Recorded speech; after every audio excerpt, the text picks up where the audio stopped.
and with style next.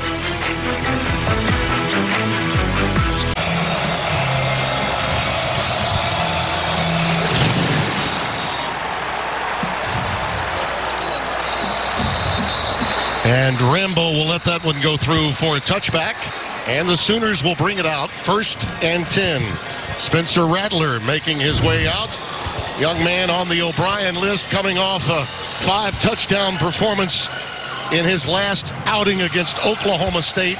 His big game capability, as Spencer touched on, has been outstanding at that pivot point in Lubbock, Texas, 6 weeks ago, where it really all began to come clear for him.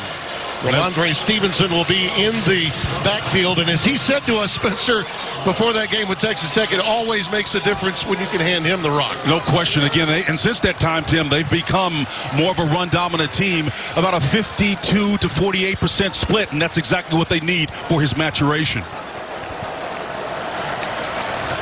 That's Stoops in motion. And there you see the handoff to Ramondre. Forges ahead for a couple of yards. And going right up against those linebackers, Stevenson. And boy, oh boy, is that a matchup to watch. Yeah, Dylan Doyle was number 44, the guy that was in on that tackle. He's going to be called on to match up again. And they've got Abram Smith, who's transferred, actually moved over from a running back position. He's converted to an inside linebacker. Those two inside guys are going to be the ones charged with the responsibility of dealing with Stevenson. And he's alone. 2nd and 8. Here's where he's troubled. He is rolling out. You see that pressure. Now he just has to dump it. No one was available. Great coverage. And it was Bradley King, number 99, in hot pursuit. The defensive end, the senior transfer out of Arkansas State. T.J. Franklin will be working opposite of him. These two guys here in this 3-man front are going to be busy, Tim, because remember, when you're dealing with the 3-man front, you've got one nose tackle. You don't have a 4th guy out there. So if Spencer Rattler moves outside that pocket, it's going to be one or two of these guys charged with the responsibility of chasing him down or containing him. We can tell you only this. Multiple players are not available tonight due to COVID protocols. Beyond that, like you, we're searching through our depth chart as well. There's a crossing pattern. I believe that was caught. It was by Stoops. Great Stoops, sure-handed. And Spencer, that is a clinic on how to go and get one. Yeah, J.T. Woods, I'm telling you, he's an athlete, man. He's a world-class sprinter, 100-meter, 200-meter guy. He's the one that came up with a couple interceptions last they played. And I'm telling you, Stoops, give him credit for going after that ball and plucking it and holding it high to indicate he's got the reception. That's outstanding. 2016. After reviewing the play, Big 12. ruling on the field of a catch for a first down is confirmed. He sure did. Yeah, Bob Stoops is Oklahoma's winningest coach, and when you start talking about the lineage of coaches, that's an impressive thing to say, man. Barry Switzers and Bud Wilkinson. This guy's at the top of the list. See, he's destined for TV. He's already checking the internet. He's trending, and he gets on camera time. These coaches, they're not that far different from your typical television types. I think this Baylor defense is trending too, but they got to deal with this guy right here. We talked about it, Jimmy. Stevenson talked about it back in Lubbock a few weeks ago. Spencer, that is Marcus Dupree-like, what we just witnessed right there. Well, you know, this guy's got big guy body, little guy feet. It's the delayed draw, you know, the ability to have patience to step in there. I hear where you're coming from. Marcus was more of a strider on the big end. He does, with that helmet that sits high on his head, because all those dreadlocks up there, he looks like it. But Double Deuce wore that 22. I see the comparison, but he's a little bit different. Tremendous skill set, size, and strength, though. Go with a screen out to Ramondre. He's got a lot of room. Gets it down to the 25-yard line. Will only be a yard shy of the first down, so a pickup of 9. And the converted running back, Abram Smith, as you mentioned, number 28, the junior from Abilene, making the tackle. Well, they like that matchup again, because what better than to have another running back converted to that linebacker position, matched up against another running back. Both of them are about the same size. It's going to be fun to watch them compete today.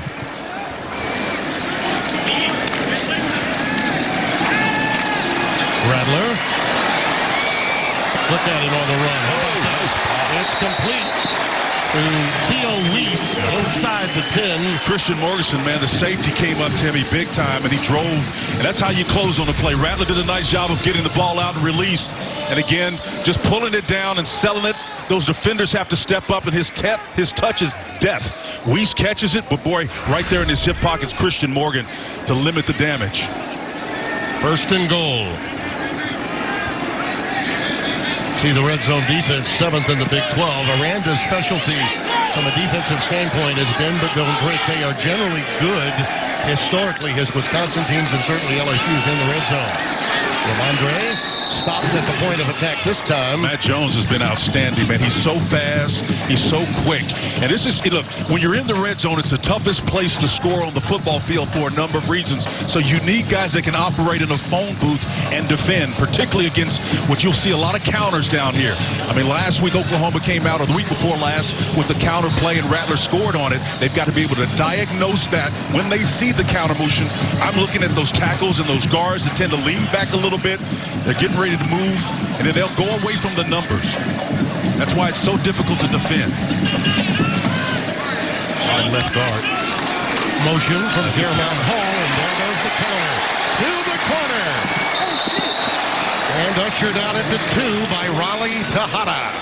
Senior from Frisco, Texas. Jimmy, there's a handful of formations they'll run this out of, but again, when they come down, the speed motion, the opposite direction, it doesn't matter if you hook it or go inside out. The big fella's got enough speed to get to that corner, but if he reads that with a little bit more patience, maybe he darts that thing up inside. But they're first trying to do it on the counter on the edges. This is a big third down play for Baylor defensively. Trying to hold them to 3. If, in fact, Oklahoma decides to go on 4th down, it wouldn't surprise anyone. Rattler with plenty of time. Now he steps up, and look at him go. Inside the 5. You're right. They had him bracketed, didn't they? He could not go to his left, and it looks like they may be going for it here on 4th down. Great team defense there by Baylor. One of those guys up front, Ryan Miller and company, T.J. Franklin, Bradley King, all of them converging on the ball carrier, trying to find. This is just great coverage on the back end. This is a big win because they decided to go with Burkich, and why not? Yep. Really one of the best in the country, if not the best. He's certainly been outstanding through the course of his career. This is a chip shot from 20 yards. Right down the middle, but given the way it began, Baylor will take 3. And no question, I was getting ready to say a little bit further, that's a win for Baylor. Tristan Slinkler, number 35, was the guy back there defending. So Baylor, hey, I'm nothing frowned about that, Timmy. We're like Pistons. Quick as a hiccup, man. Love them making plays on this football field. A lot of great memories over the years, Timmy. Met my bride down there on the 10-yard line on a nationally televised game against Ohio State. I remember it well. We will have another touchback. Drew Brees, which was another magnificent quarterback in that area of Texas. Ebner is in the backfield on 1st down. Quick pitch to him towards the boundary. And here are the matchups, Spencer, from your perspective that we should really keep an eye on. Well, Trey Brown and DJ Graham, I don't know how much DJ is going to play, but he's been playing a lot lately at that cornerback position. He's a converted wide receiver. His father, Davin Graham, both and I grew up in Tulsa, Oklahoma, so I know a lot about his family. He's going to have to deal with R.J. Sneed, a great talent at that wide out position. They are dangerous. They've got a couple of other guys in the backfield for Baylor that also are going to be a challenge. A wide receiver screen that's complete to Tyquan Thornton, number 9, and he's to within 3 yards of the 1st down, up to the 32-yard line. And Tim, I can't say enough about how Charlie Brewer, with these assets, Thornton and company, how he is coming to his own over the last couple of weeks or so. Again, one of the most difficult things to do after you've been steeped as a 5-year senior in one system. Along comes Larry Fedor with a different system. Now Charlie has to kind of readjust himself and then absorb that newness, and it's tough. It takes a while to adopt it. Out of the shotgun, Ebner in the backfield with Brewer. Good quality communication going on here. Let's see if they can convert it. Nice curl action from R.J. Sneed. Like so many quarterbacks, Spencer, Brewer is better when the routes come back towards him. Yeah, and that's a good friend of any quarterback, but I think when he moves, he's a half-field guy. Sneed comes across and finds a soft spot in that zone, and they're trying to go pace and tempo. That one needed a little bit more on it. But But he's got the right idea, Tim. He's trying to find the voids in this zone coverage in the back end. Usually Oklahoma is going to give you a steady dose of man coverage. And again, they're going so fast, I didn't get a chance to see the snap off the top of it. But again, I like the previous play. He was able to find those soft voids as Dave Aranda looks on. And the thing I like about Dave, he's able as a defensive coach to diagnose some things that help Larry Fedora get this quarterback moved along in his progression. On 2nd and 10, bouncing outside Ebner again. Wonderful defensive play there. Forging ahead, the Sooners getting the stop. Ford Robertson was outstanding, number 92. Boy, he is something special. Watch him get after it, chasing him, not going to give up on Brewer. He's cooking big time. This team has been so aggressive on the defensive side of the ball. Ever since Ronnie Perkins has come back, that Texas Tech game that we called him, they've been a different unit.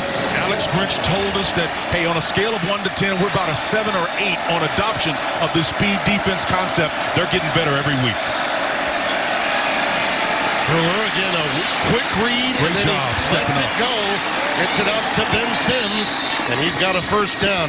That's the thing he pointed out to us, Spencer. One read, maybe two, and then go. Yeah, he's a half-field guy. 1-2, bring it down. You're going to have to do that because number 7 is going to be having his ears pinned back, Timmy. You've got to get rid of that ball. He does a fantastic job. Then it's about finding the matchups that you prefer. And Charlie Brewer, once on the move, can do that.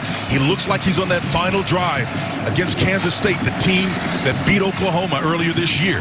This is impressive. You survey Oklahoma defensively, you see some new people out there. Robert Barnes is playing safety, number 20. They go back the other way. Some contact with the pass not catchable. Ben Sims was the intended receiver. Yep. There's Alex Grinch, who came over after being a co-coordinator at Ohio State to be the defensive coordinator here. Spent some time with Mike Leach at Wazoo as well.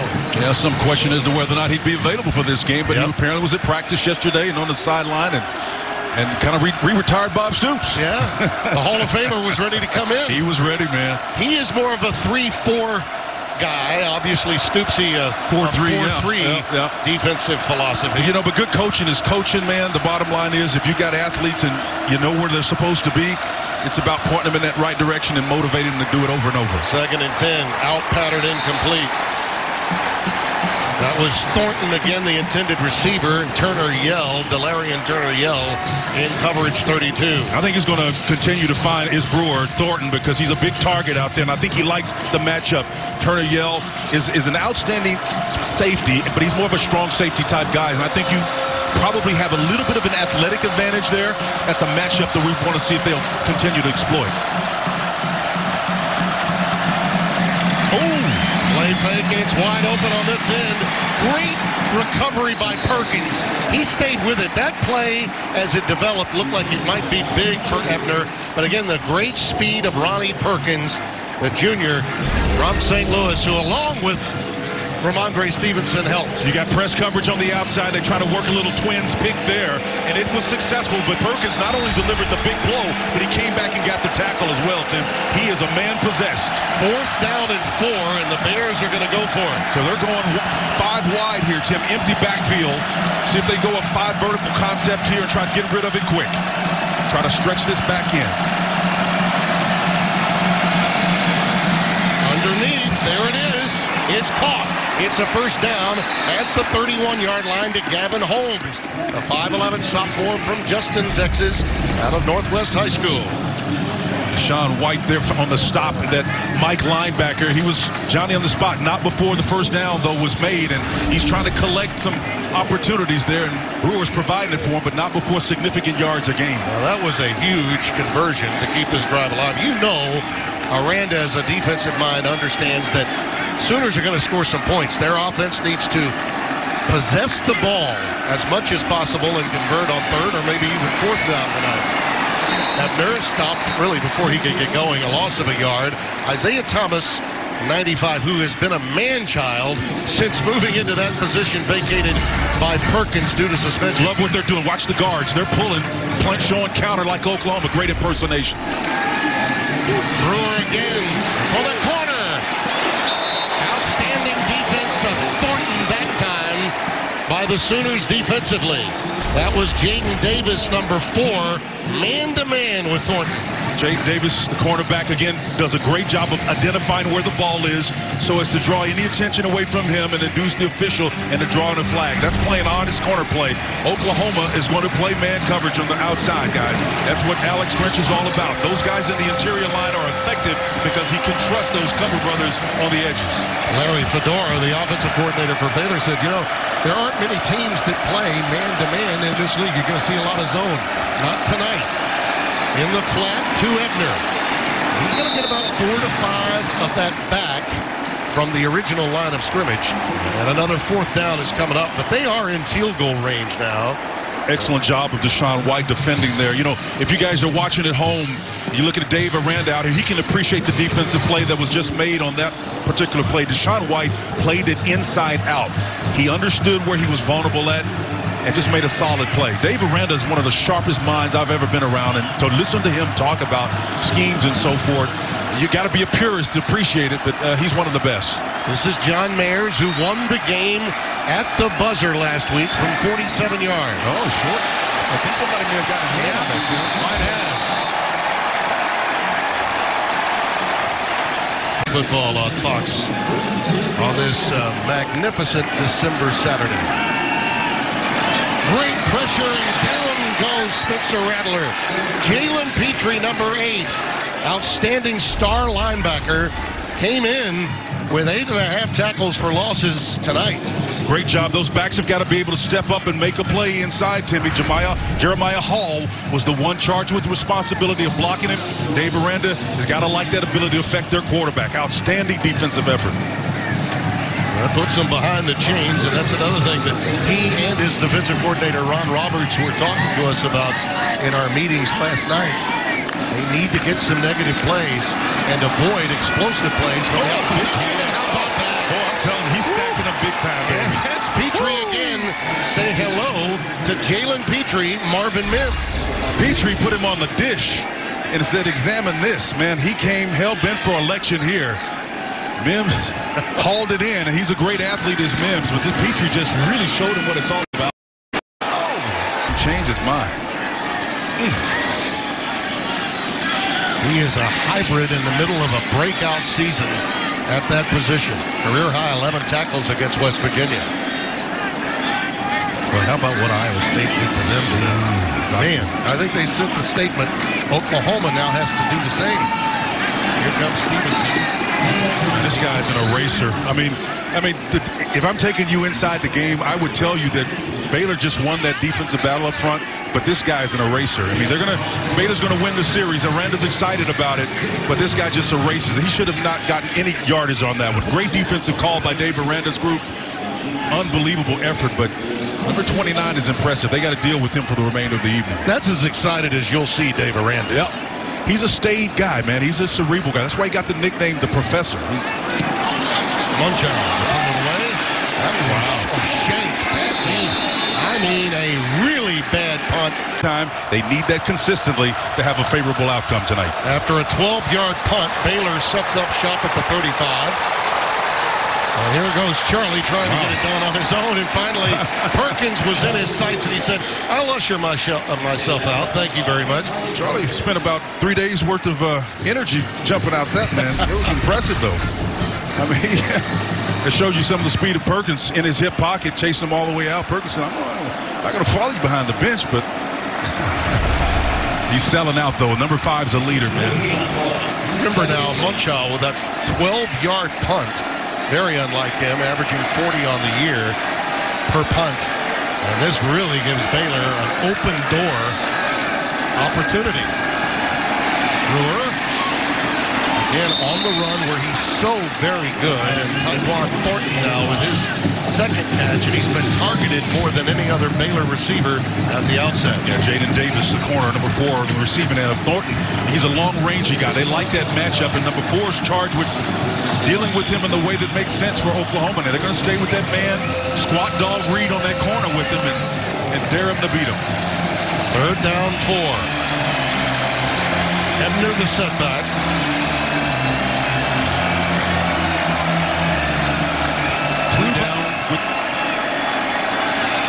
Here it is, that shallow cross, and it goes incomplete.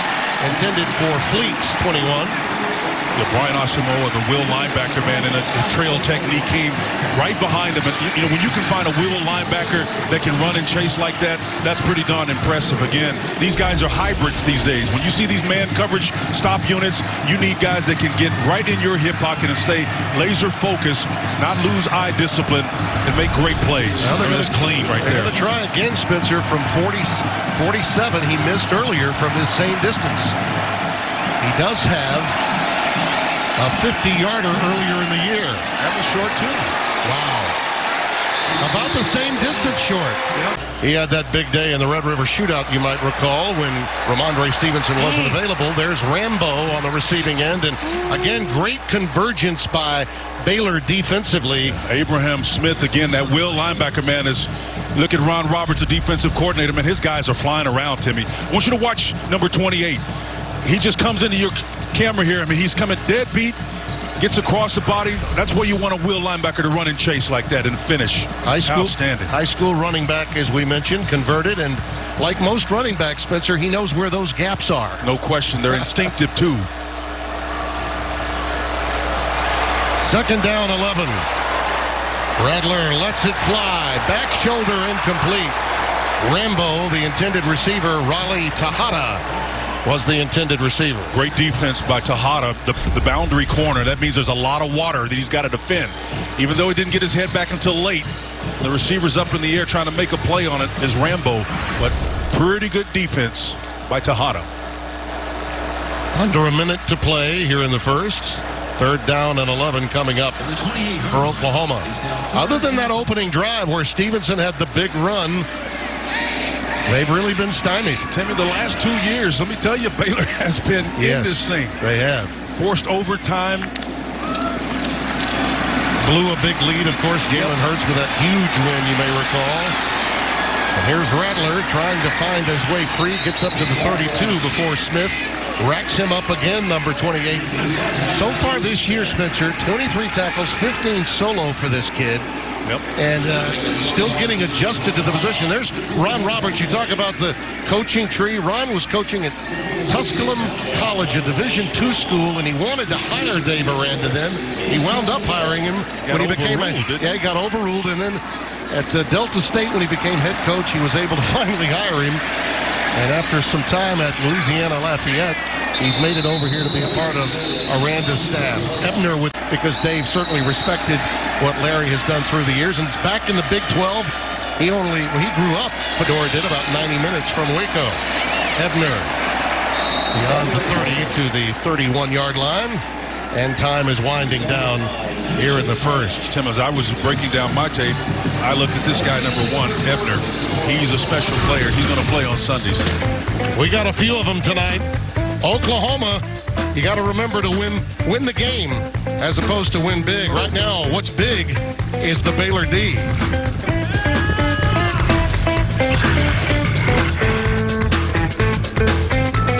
Our first quarter numbers, that's the lowest output in a first quarter this season for a normally fast-starting Sooners offense. Baylor's defense dictated pace of play after the opening drive when they held Oklahoma in the red zone to 3. And on 2nd and 7, as we open a little reverse, they go to Fleeks. And it is well diagnosed by the Sooners defensively. Nothing doing really about the line of scrimmage is all they could get. Deshaun White, 23, the first to get to Fleeks. Trey Norwood was in there as well, number 13. I mean, that speed, D, on demonstration right there. That's what Alex Grinch is trying to get with consistency. Typically, when you get that kind of buy-in on the defensive side, that type of reverse is going to yield you significant yardage. But once again, you talk about an equalizer, it's all about speed on the back end. And Alex Grinch had it in spades there from his back half. I mean, other than the missed field goal, Spencer, this has been exactly what Baylor would have scripted for the start of a game at Oklahoma, the way the Sooners have been playing it. Well, I'm not surprised, Tim. You go back and look at the last 2 times these teams have met. I mean, it's been a dogfight. Came down to the last 2 minutes, and as you mentioned before, overtime. Brewer, again the crossing pattern, and a great job by Holmes just stretching out, giving every bit of his length and opportunity, but it's not enough. It'll be 4th down and a punt formation. Well, that's a nice dart right there. It was right where it needed to be. Gavin Holmes, that H receiver, stretches out and gets it. That's what you need from Brewer. Efficiency. The ball was placed exactly where it needed to be. We talked about him executing in our takes. That's exactly what he needs to do. May have come up short yardage-wise there, but if he continues to execute at some point in time, he's going to get a breakthrough. You know, he heard some chirping from Baylor fans this year. That was really unwarranted, Timmy. Yep. I felt so bad for him. Again, Larry Fedora's offensive coordinator put a lot on his plate, and it's tough to digest all of that in one stride. That's power with the punt. It's a beauty. Down to Greg Stoops, who called. Probably wishes that offense would take off like it has been over these last few weeks. And tell you what, this Baylor defense has been stepping up, man. Well, he's decided to go with both of his backs now, Spencer. T.J. Pledger has joined Ramondre Stevenson. Look at that pressure. And down goes Rattler again. And Josh Landry, 92, coming in there to make the play for the Bears. This kid got a shot out of a cannon right there, the sophomore from Houston's Lamar. Yeah, Lamar produces some great talent. A three-man front here with a late delay blitzer. That was Dylan Doyle, the Mike linebacker, who came in late. The Sooners got confused by the numbers. Again, just got beat up. Tyrese Robertson and company have got to be able to pick that up. Again, a negative play. They're behind the chains on 2nd and 19. Yeah, counter play, boy, that's tough.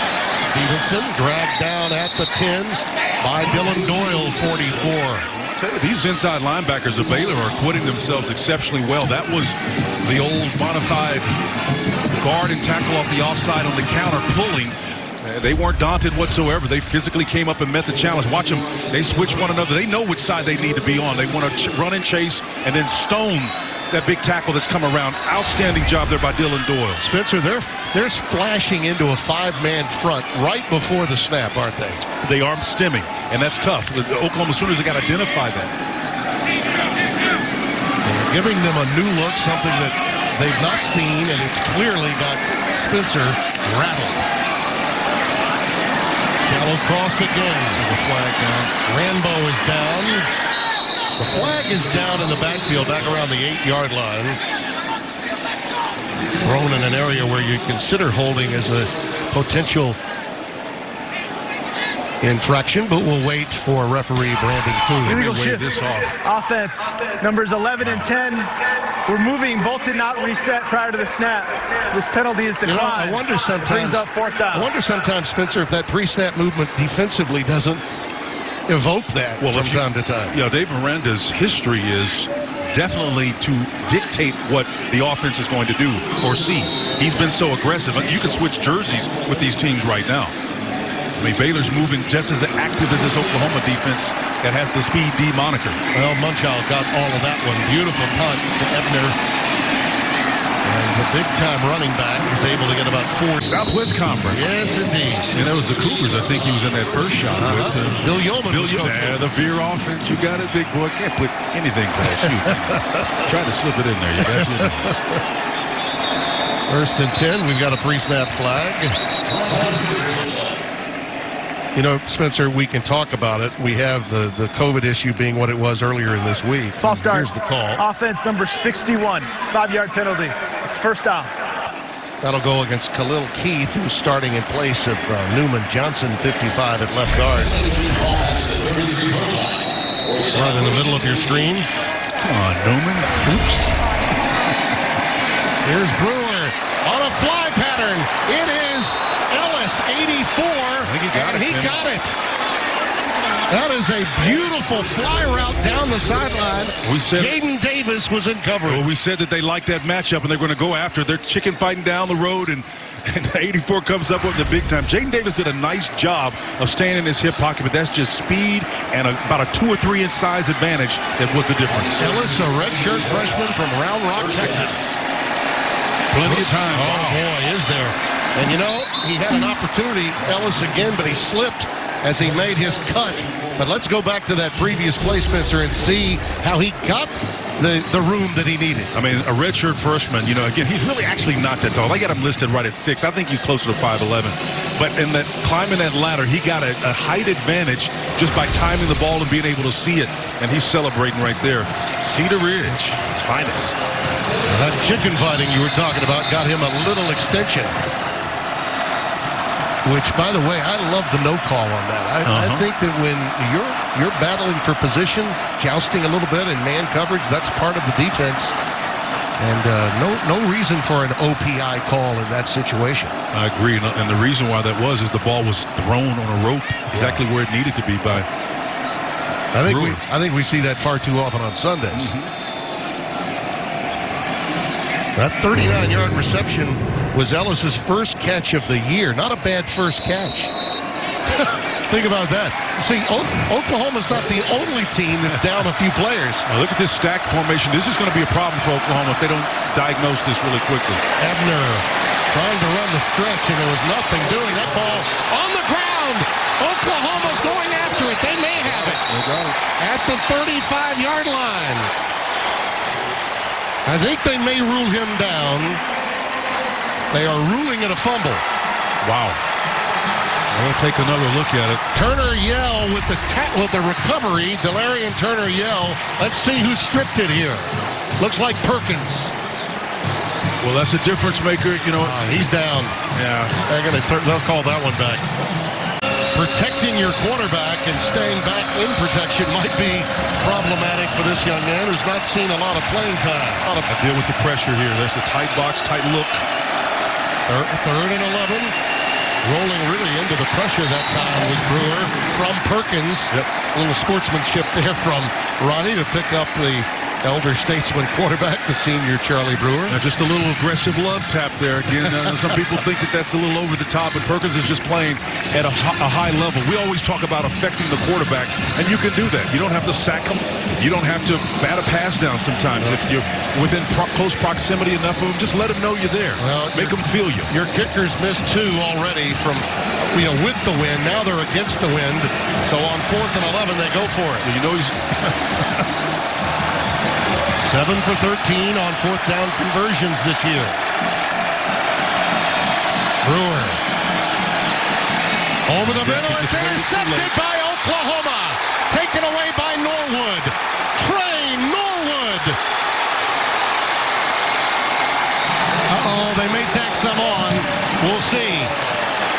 Brewer shoved him about a yard beyond the boundary. I don't see a flag as yet. Yeah, they need to be nice about this. Lincoln sprinting over to try to get his guys back in there, and this is the right way to do it. Oklahoma's got to be smart about themselves. They got a lot on the stake.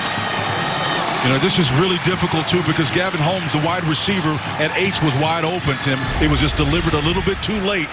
And here you see he's coming down short motion inside around the hash. And you see how he pivots? He falls. Yeah. He just simply falls down, Tim. Right there in the numbers is Norwood, and he's taking it the other direction. Oklahoma catches a break. But, again, along with Perkins, a couple of plays previously, you'll see how aggressive this stop unit is. Boy, I'm really surprised he didn't get flagged there. Well, I'm really push him in the back, too. Yeah. Wow. Okay, wow. I mean, he had to know where he was.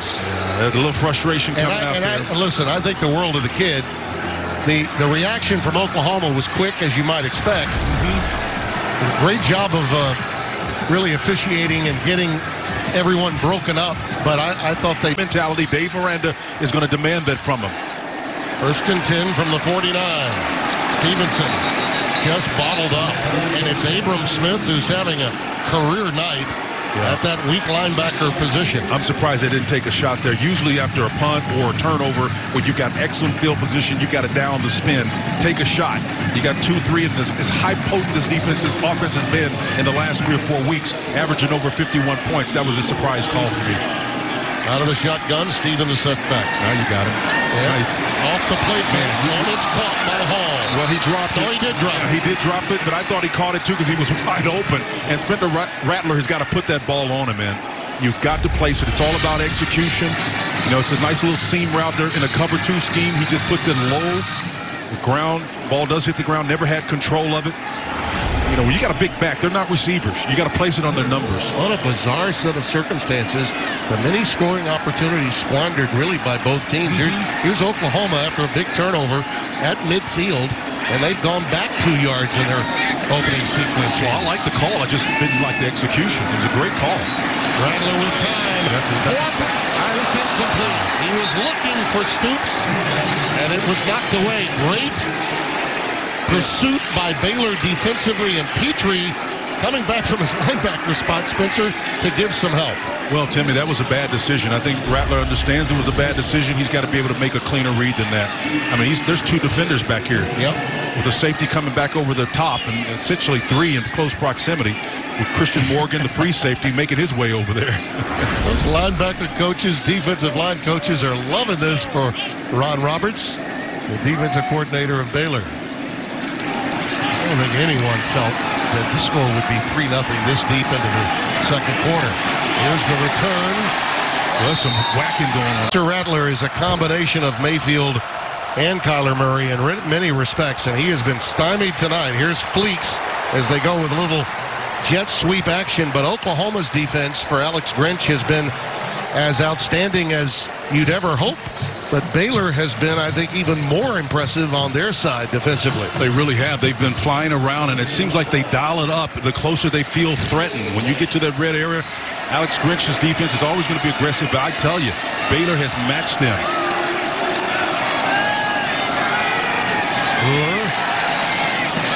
Cutting up the screen, and it's incomplete for White. Now remember, this is a kid that really hasn't played. They know Lovett. Ebner is banged up. So now they're down to really their 3rd and 4th running backs. And both of these teams, because of the times, the unprecedented times we're in, whether COVID or just at the end of a season, Baylor's banged up. Oklahoma really COVID protocoled into some of their difficulty, and you can see the rust with the 2 weeks off since Bedlam.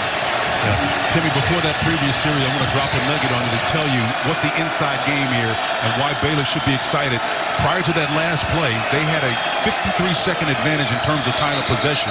That's an indicator that they're doing their job. They may not get in points, but they're keeping it away from Oklahoma. Yeah, they've missed 2 field goals when they were in position. Timeout on the field. Bears month and a half. Here we go. 3rd down and 9. Fleeks had set up in the backfield. Now he moves into the slot. Empty backfield pressure. And here it comes off the edge. And down he goes. It's Isaiah Thomas. Big number 95. The junior getting the job done. Look at him, 6'5", 267, as you said. Dip that shoulder and get down low and pull Brewer down. And I'm telling you, man, they're active up front. You're not going to have a long time to deal with it. But you know what? This is complimentary defense right now that they're playing, because when you look at the offense, the 72 yards they had on the first 10 plays on offense, Oklahoma's had 7 yards on 12 total plays the next 4 possessions. Their defense has got to step up. Oklahoma's defense has kept them in this one. They come with an all-out rush. What a kick. Howard gets it out of there beautifully, and a fair catch called by Marvin Mims. And I think it was, again, because of Ramondre Stevenson. It allowed Lincoln Riley to open up this offense. That's why you saw so many players engage in the offensive scheme. Stevenson, they have been ready in the interior alignment. And all of those changes in that 3-man front looking more like a 5-man front has kept number 29 at bay, really since the opening series, Spence. Yep. And to put a cap on your previous point, Tim, about Oklahoma's offense stalling and why they've all of a sudden caught fire after the Texas or during the Texas Tech game, people have to contend with 29. When Ramondre Stevenson has the kind of performance he has, averaging 6.6 yards a carry, you got to either bring a safety down or start filling that box up, and that means you got one-on-one matchups with your receivers. On the outcut, Rattler's pass thrown only where his receiver, Theo Howard, could receive it, and he does for a first down. Great pitch and catch. You can see off coverage. They're backing up, giving him a cushion that he needs. A nice outcut. Probably needs to break that off, but that ball had a string on the end of it. Again, Spencer Rattler has got to put a little bit more on that so that receiver doesn't have to stall like he did and slide down. That's been twice. Hall earlier, if you recall, on a seam route. Spencer Rattler made it a little bit shorter than it needed to be. Howard in motion to the top of your screen. 1st and 10. To rollout action. Here goes Stevenson. He dances and prances inside the 30. They'll mark him right at the 30-yard line for another first down. Last time Oklahoma scored only 3 points and a half in the first half, 2017, where? Ohio State. The Baker Mayfield game in Columbus. You remember how that one ended at midfield. Previous game was 2004 when they led Texas 3-0 at the end of the first. Well, if they're going to stake their claim to this one, they've got to step up big time. From the 30. Oh, the nice looper. He gets away, though. Rattler very resourceful there. And he'll get out of bounds without much of a loss, if any at all. That's Abram Smith that shoved him out. Dylan Doyle, the Mike linebacker, came on a delay loop. Watch number 44 in the middle of the screen. Now he comes in on a delay loop. He's going to come all the way around after that back is out on a scat release. He has no responsibility, 44. So he's going, pinning his ears back, trying to get Rattler. Rattler makes a miss. You know what? You can't tell that this defense right here doesn't know what to do. They are smart. They swarm. They diagnose. This is a special unit. Look at that. 14 dropbacks, 2 sacks, 4 knockdowns. Second down and 11. How about this little formation? Stevenson back there. That's a full house, an inverted wishbone. Yeah. Where's Buster Rhymes the other way? For the corner, an isolation incomplete. And a late flag comes down. Howard isolated in man coverage with Mark Milton, 37, who's playing at corner in place of Kingland Barnes, who's a little banged up. Well, it's just man coverage. Again, he trying to stick him and get vertical on this route here. Milton is there, sees it, tries to identify, but he sticks his hands out of the chest plate, and that's what caught him. Number 37, 15-yard penalty, automatic first down. I think he thought by the look back he had bought his way some freedom, but he did not. You know, Milton's got some range on him, too. He's about 6'1". He's long. Guys have got to trust their skill set. If you're sitting there watching him in warm-up, this guy can stand straight, man, and kind of lean his shoulder and scratch the top of his kneecap. He's got long levers, and you got to trust those when you go up and not put yourself in a position where you're going to draw a penalty. Rattler now 8 out of 12 for just 64 yards. Very pedestrian for him. Stevenson, again, they're all over the place. Man, they're so good. You're trying to get off tackle in this game. Baylor has indeed sicked them. I tell you tonight. This weak side defensive end. Here's the swarm here. T.J. Franklin, number 90, is involved in this too. And you got Woods coming down out of his safety position to clean things up. Abram Smith in there at the will linebacker position. He's been active all night long. And together, that trio, I mean, it's a different 3 group every single time. That's why Oklahoma is trying to struggle against Ron Roberts' defense, and they've been impressive tonight. Second down and 11. Look at that. Total yards, only 84 for Oklahoma. On the cross, the pass is tipped into the air, and it's intercepted by Baylor's Christian Morgan. Boy, they read that one. Under normal circumstances, Spencer, you'd think maybe Stockner, who's unavailable, he's out of this game. They read this right away and got the tip drill to go their way. Well, you know what? I'm just curious whether or not Spencer saw Christian Morgan standing over there at the safety position. You got to be mindful of that, right? Yep. Inside-out coverage, you had a guy versus a cover 2 look. So you're absolutely right. It's either a tight end type play or a running back type play, but you got to put it on him. Twice he put it short. There he just misread it, and the safety made him pay for it. Justin Ebner, we're happy to report, is back in the game. The senior from Henderson, Texas, out of the shotgun. And they'll give it to him.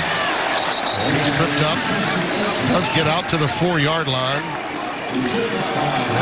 Nick Benito is not playing either tonight. We've seen a great deal of John Michael Terry, number 40, in that rush linebacker position. Yeah, Robert Barnes also in at safety. You know, we talked to his dad. I don't know if you remember, but coming in, his dad stopped by and just to say hello. And Oklahoma's so short. They've got Barnes down there playing from safety position. They'll move him down. He's a big fella, but that's just how depleted Oklahoma is on the backside of moving guys around.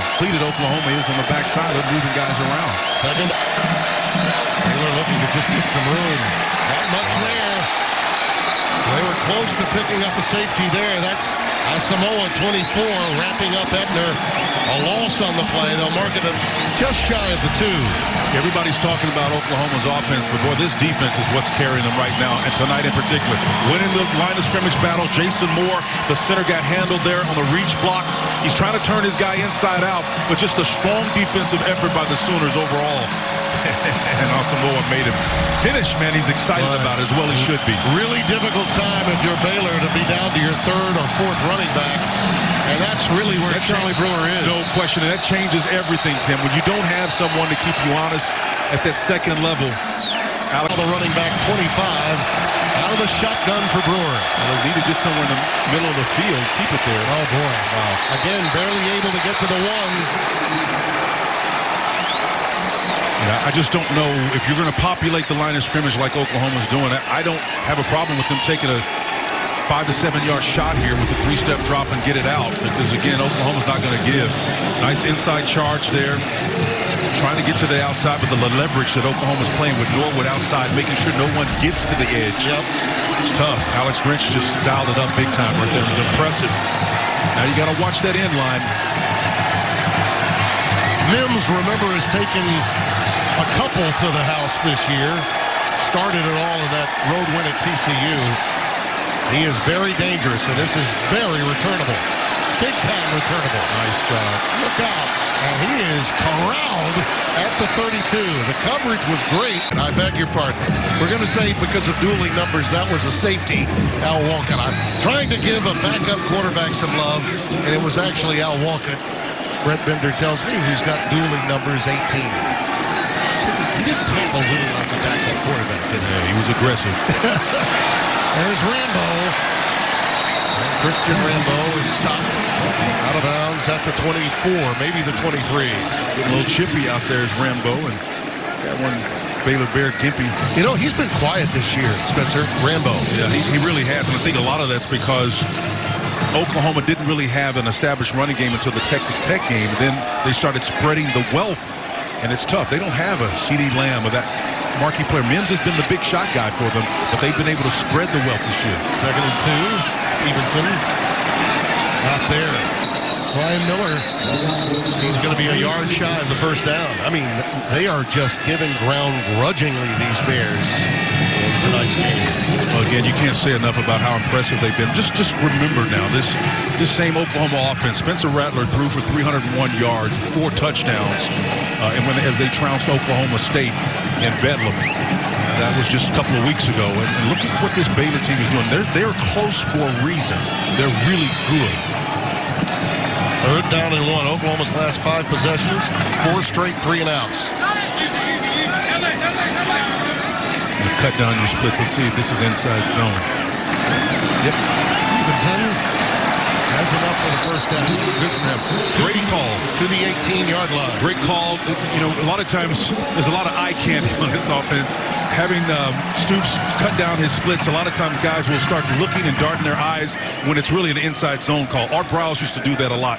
He'd get those guys spread out when he was at Baylor, and he'd get those receivers like 2 yards from the sideline. You said, boy, those are huge splits. Then he'd run dive. You know, it's all about getting the eyes affected. Great strategy. As the clock winds down to close out this half, Baylor's offense so banged up. Oklahoma, a 10-point lead would be huge. This pass to the corner, incomplete. Flag down, comes in late. Stoops, the intended receiver. Christian Morgan was back there, the free safety. Again, they've been working on him.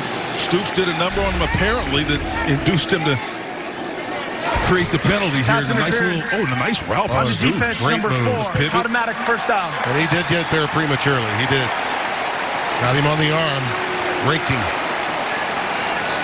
You can make a case, though, it would have been a touchdown otherwise, but this puts the ball now down to the 3. And with time winding down and the game going the way it is, suddenly 10 points looks almost insurmountable given the problems Baylor's having offensively. It really is. This is a huge sequence for Baylor to hang in there, given the fact their defense has controlled this game the way they have. Pledger and Stevenson, the 2 backs, out of the shotgun. Stevenson. That's a nice read right there. Touchdown!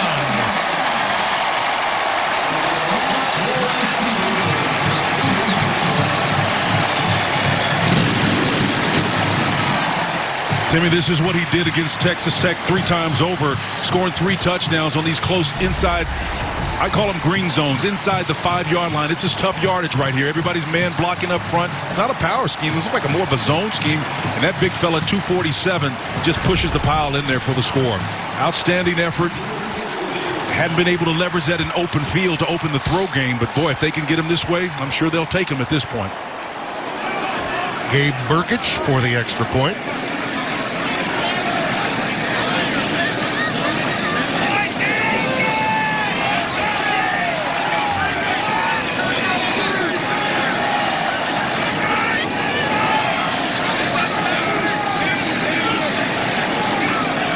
Credit Oklahoma's defense for holding Baylor back at the 1-yard line. Field position was the catalyst for that drive. With when you get a Ramondre Stevenson helping Spencer Rattler's development, although it hadn't manifested to the level it has in the previous 3 weeks, Reese Hall does the same for Purdy at Iowa State. They'll bring it out to the 25-yard line. Well, I mean, it creates a little tornado, a little whip right over there around Tornado Alley, man, and it's tough. You never know. Yeah. Tim Brando with Gordon McCrae. Happy to have you with us. Tay McWilliams in the backfield. That pass goes incomplete. You know, at this stage, though, the clock wind down, one would think, and regather. Baylor so very close to being in control of this game. Oklahoma's got to feel very fortunate to be up by 10. Well, remember, besides Dave Aranda has done a fantastic job with the stop unit, but besides that last touchdown, Oklahoma's last 5 drives ended in 4 points, punts, and an interception. So when you think whether or not they've acquitted themselves well here tonight, they certainly have. This is a winning performance given where they are. That's Sims in motion, the tight end. He goes into the slot. They're running counter as much as Oklahoma is. They are. That's McWilliams. And again, we're talking about players that simply have not gotten playing time at all. We got a down bear here, Tim. 33, the running back. Yet another freshman.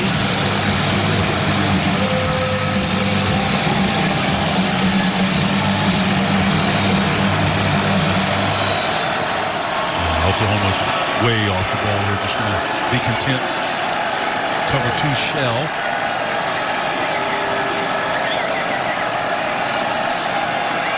Man 3 now. They're begging for another turnover, and he hands it off to White. Look at White get away. That's their biggest play since very early. How about that? Yeah. Jonah White, Merkel High School. You know they're pumped up after seeing that. Got great size on him. You know, he's their version of Ramondre Stevenson. Watch him run. Guys can't tackle him, but you better come guy. He's got high pockets. Look at him how he runs. He carries his weight well in his hips, but able to get down too and get forward. We're in trouble again. Flag down behind him, thrown in an area where you suspect holding, and he throws it incomplete. Holding. And we've offense number 82. This penalty is declined. That's the end of the half. And we've come to the end of the half as it is declined. Well, let's send you back now. A stunning score here at halftime in Norman, but it's that kind of year. Isn't it, Rob? That kind of year. In this thing, not hibernating tonight. Other really than R.J. Sneed at wide receiver, who clearly is a go-to guy, and he's been snuffed out by Oklahoma. Give Alex Grinch's defense some credit, too. Fleeks with the return gets it out to the 20. They're really one tight end that you can turn to as well. They're going to have to start moving some people around that haven't even played the position. Fleeks is now, by the way, in the backfield, normally a wide receiver. He can run it, has spent some time as a running back in his days in high school. Using coming out of the backfield as a receiver here on first down, and he gets it out just shy of the 25. Trey Norwood, who had an interception in the first half, coming up to make the stop. There's Ebner, who's very, very questionable. Yeah, see, they use him in the throw game a lot, Tim, and that's one of the reasons why you see them trying to swing out with their backs to try to stretch this defense, and Dave Aranda knows how to work this team, but the bottom line is he can't get on the offensive side of the ball to control much of that right now. Pressure off the edge, and Brewer wisely just ducks because Isaiah Thomas was about to polish up on what Ronnie Perkins had begun. Perkins came screaming off that edge with his ears pinned back. You can see him in that wide 9 technique with that hand down. Again, you can't really deal with that. That guy's just unbelievable off the edge, Timmy. Blake Bettier's out there trying to defend him and block him, just couldn't do it. Yeah, Bettier has really done an admirable job this past season for the most part. Young man from Utah having to deal with something that he has not seen yet this season in a guy like Perkins. Ahead goes Jonah White, who had that big run. And there's Isaiah Thomas again, blowing up their counter. This is their reaction to what Oklahoma does offensively, and Isaiah Thomas just able to dip and knife in there and blow it up. It's an outstanding job. You look at the way Thomas and Perrion Winfrey have played to go along with Perkins, and listen, Grinch's down linemen have been outstanding tonight. Marvin Mims Back in single safety. At his own 46-yard line, Isaac Power will punt it away. So Baylor unable to get anything going in its opening series at this half. That's a nice punt. That will be a fair catch by Mims at his 48-yard line. Well, Spencer Rattler, who we saw him, I think, at his best in that game with Texas Tech. He throws the ball so well, particularly when he's on the run, when he's outside the pocket in a rollout capacity. But after accruing 5 touchdowns in Bedlam a couple of weeks ago, those sloppy mistakes that we had seen earlier in the year simply haven't been there. But tonight, Baylor's defense has given him different looks. Let me be perfectly clear, Tim. The reason why he's not having success is they only have 37 yards rushing. That's what is the catalyst for this offense. This is a rushing offense. The throw game opens up after it. There goes Weiss. Just a beautiful out pattern, a big-time throw by Rattler. The arm strength is incredible. Might have the best arm of any that Lincoln Riley's had. It's a great job of releasing and then just beat man coverage. Look, the defender fell down. And that's one of the big reasons why that turned into an extra 13, 14 yards as the defender falls down. 25-yard gain for Weiss. Stevenson the setback, first down from the 27 of Baylor. Again, Stevenson in the flat. Where's Blocker? Nice job. That's just beautiful. Good football there. He waited for the blocker to get in front. J.T. Woods, 22, making the stop. But this is just maturation beyond your years. J.T. Woods got over there real quick, did number 22. But this is an extension of your run game, right? You can't get it up vertically in terms of running down and up the field and between the tackles. So they're going to try to stretch it horizontally and try to get something done. Oklahoma trying to find a way to manufacture yards and possess the ball and ultimately score. Need to find a run game, though. Second down and 9. See that look that Baylor's giving them again. It's an interesting look with trips into the short side of the field. Let's see what they do with it. Rattler trying to step up. Now we'll tuck it and run. And in hot pursuit, Dylan Doyle, the sophomore out of Iowa City, Iowa. Doyle and Abram Smith, number 28, 44, have been frequently in the backfield making plays. Tonight is a down Bear. That's Bradley King, 99, William Bradley King, who had to move into their country. Third down and 4 coming up. Red-headed stranger, 1978. Out of the shotgun, Rattler. Pocket closing, gets the pass complete on the curl, and it's complete to Hazelwood. Jaden Hazelwood, number 11, with his first reception of the night. Yeah, and that's been kind of indicative of what Oklahoma has done. The receivers spreading it around. Ever since that Texas Tech week, they've been able to find it. The defender falls down and slips there. It was Tejada that slips. In the tradition of great receivers, the second and the third read, finds it, turns, sits it down, and places it properly between zone coverage. Excellent execution. By the way, we were down on the field yesterday. I don't know that I've seen Owen Field in better shape this deep into any season. Beautiful. It's a Bermuda grass. Yeah. It's hardy. First and goal. Rattler with markers down behind him. Hits it off, and that's complete to Weiss, and he's down to the 2, but that one will come back. Mark Milton bringing him down, who was in coverage with him there. As fast as Baylor's defenders run and chase, when they can't do it, holding. It draws your Offense attention. number 56, 10-yard penalty. It's first down. Creed Humphrey's their best offensive lineman, the center, man. He's a smart cat, but these guys are so fast, man. You got to let them go. Otherwise, this will catch you every time. There's Creed Humphrey, number 56. He's got his arm on the right hand. Gets that left hand. He had hugging two around guys. the neck of T.J. Franklin. Strangle on him. He's like, I had to deal with 2 guys that time. The second guy got him. He's trying to protect his quarterback. You see somebody coming on a late game or a deal. Yeah. Sticking that arm out there, trying to help him. Yeah. Center, generally speaking, will be your best lineman. Certainly the most intelligent usually. First and goal now. And a little flea flicker action. Rattler. It's covered up. Incomplete. Mark it down. May get a bailout for interference here. It may have been offensive interference. Could be. Again, you look at what Rambo came back open late quick, and Tejada's back there defending. Boy, it was well covered, wasn't it? Yeah, he was real covered. I mean, triple coverage, really. So you can see here's a nice release. He's get that right hand up. He splits the defenders and then just yanks him down and throws him out of the way. Prior to the pass, holding. Defense number 34. Wow. Half the distance to the goal. Automatic first down. I think you saw the discard, but Tejada, he needed a discard. he had him wrapped up at about the 5-yard line. Wealth Wrangler? The good news for Baylor is that the infraction will only give them half the distance to the goal. It will not get them any closer than that. First and goal from the 9. Dave Miranda's going to try to be aggressive here, dictate what happens. He's trying to affect the read here. Rattler, bootleg action, now in trouble again. Defensive call. Yeah, but there he is, through the corner, touchdown, Theo Weiss. That's Rattler doing Rattler-like things.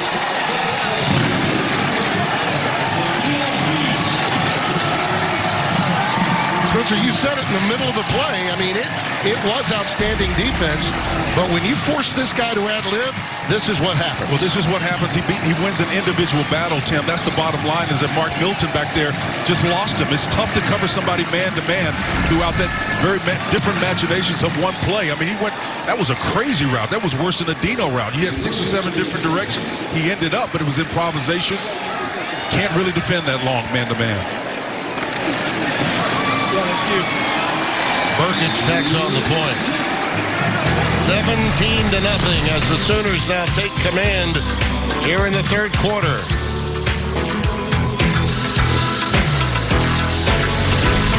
I think Olympic Club has it in San Francisco. Great football. Yeah. Fleets on the return. Well, they were fast. You know what? Against Oklahoma State last year, the win they had. The ball with the wrist going the opposite direction. And I dare say, kind of like some of the elite quarterbacks in the National Football League, he's just that gifted, but you don't want him as a steady diet to have to do that. A little curl out there to number 82, the reserve tight end Tyler Henderson, number 82. And again, we're down to the 4th option, even at tight end, with Sims lost, Dabney lost, and Henley nicked up. Again, I feel really bad for Brewer because he doesn't have his best assets on the field. No, he does not. A out pattern to Jonah White. And Jonah gets it out to the 39. These are young men, a lot of them, that had not touched the ball until tonight this year. In the case of White, a former quarterback in high school, he rushed for 2,611 yards. He had 1 carry for 2 yards before redshirting a year ago. You know, Baylor's got some great athletes on their team. And again, there was nothing wrong with this team when Dave Aranda, from a talent standpoint, got here. They just needed to learn a different system. Confidence comes from demonstrated ability. If it's a new system, you're not going to demonstrate confidence immediately. Ahead they go, and I think it may be close to the first down. Perkins with the stop. It appears that the side judge has given him the necessary yardage for a first down. Very close, but yeah, he's going to be about half a foot short. Nope. They gave it to him? Yep. Wow. Hey, don't ever. Hey, wow. I told you, this right foot spot, baby. I hear what you're saying. I'm looking over here where this guy's standing, and he's like, you got a left foot spot, you're in trouble. Right foot spot, you got it.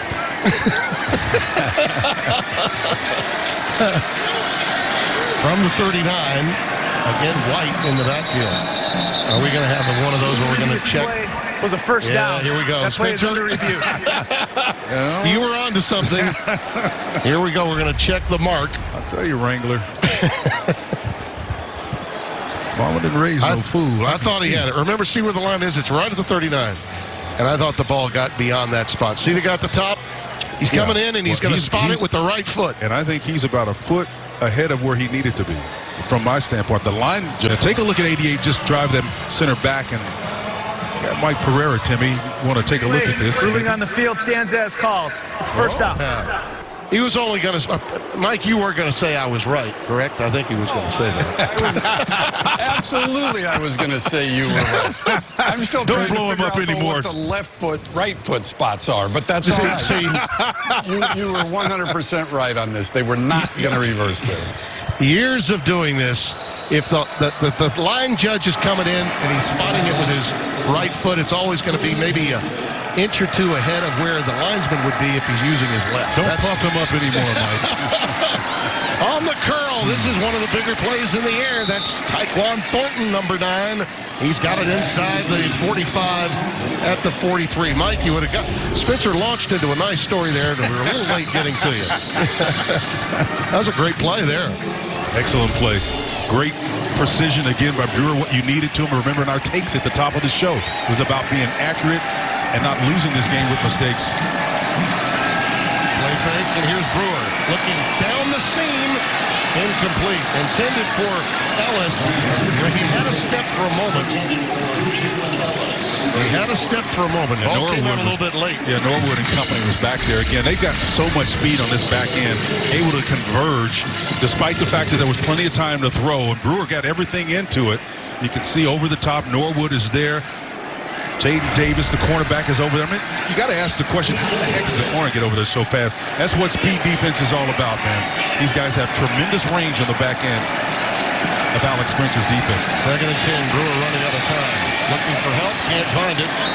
Just dumps it in the direction of Christoph Henley, the junior tight end from Innsbruck, Austria, the Oak Ridge School. John Michael Terry, number 40, stepping up in that rush side as well, in the inside linebacker position. He'll move to the outside occasionally. Excellent job of him coming in, affecting the play. All these guys are getting a chance with the short numbers on the defensive side of the ball to make a play in what's become a defensive battle. Well, you see the injury story. Ebner out, Sims out. Where they're listing him as questionable, but I think we'd see him on a play like this if he were available to go. Just a 3-man rush. There it is. Nice. That is just shy of a first down. It's going to be about a yard short. That's Tyler Henderson, 82. It'll set up a 4th and 1, and you know they got to go. Yeah, Brand Mead was there defending on that play, and again, just a 3-man rush. The Oklahoma Sooners, a rare situation where they're going to play coverage in that situation, and that actually gave Brewer some time to find somebody open. Jonah White, as we mentioned, had not touched the ball. None of the backs had, with the exception of Tay McWilliams, as backups to Ebner. And no Lovett available. 4th and 1. Brewer on his own. He forges ahead. I think we got procedure. That's only going to add to the misery index for Baylor. False start. False start. Offense, number 61. 5-yard penalty. It's 4th down. Yeah. Khalil Keith. That's the 2nd time he's been tagged tonight. Yeah, the left guard, Khalil Keith, number 61, Tim, just kind of wiggled a little bit there. Got to hold your water, big fella. You know the count. Everybody else doesn't. I mean, I understand why it happens, but Dave Aranda doesn't appreciate it when these guys, offense is a creative process, Tim. One guy can mess it all up. On defense, you can have 3 or 4 of them out of place, and the play still can be successful if one steps up. 4th and 6. Pressure off the edge. There it is. Nice. First down. Well done on the out route to R.J. Sneed, who's been silenced tonight. This kid, 6 catches, 86 yards, a touchdown. It was his 6th game with 4+ catches. This is his 1st tonight. I think it was Trey Brown out there who slips coming out of his break trying to cover it, and he just knew it. Sneed did a fantastic job of separating, but I'm not so sure he would have been able to cover that anyway. It's an excellent route by Sneed. That gives him a little life. 3rd conversion of this drive. Brewer goes to his 2nd option. On the cross, it was tipped incomplete. Almost intercepted. Tyquan Thornton unable to reel that one in, and on the tip drill, Sooners had a shot at it here.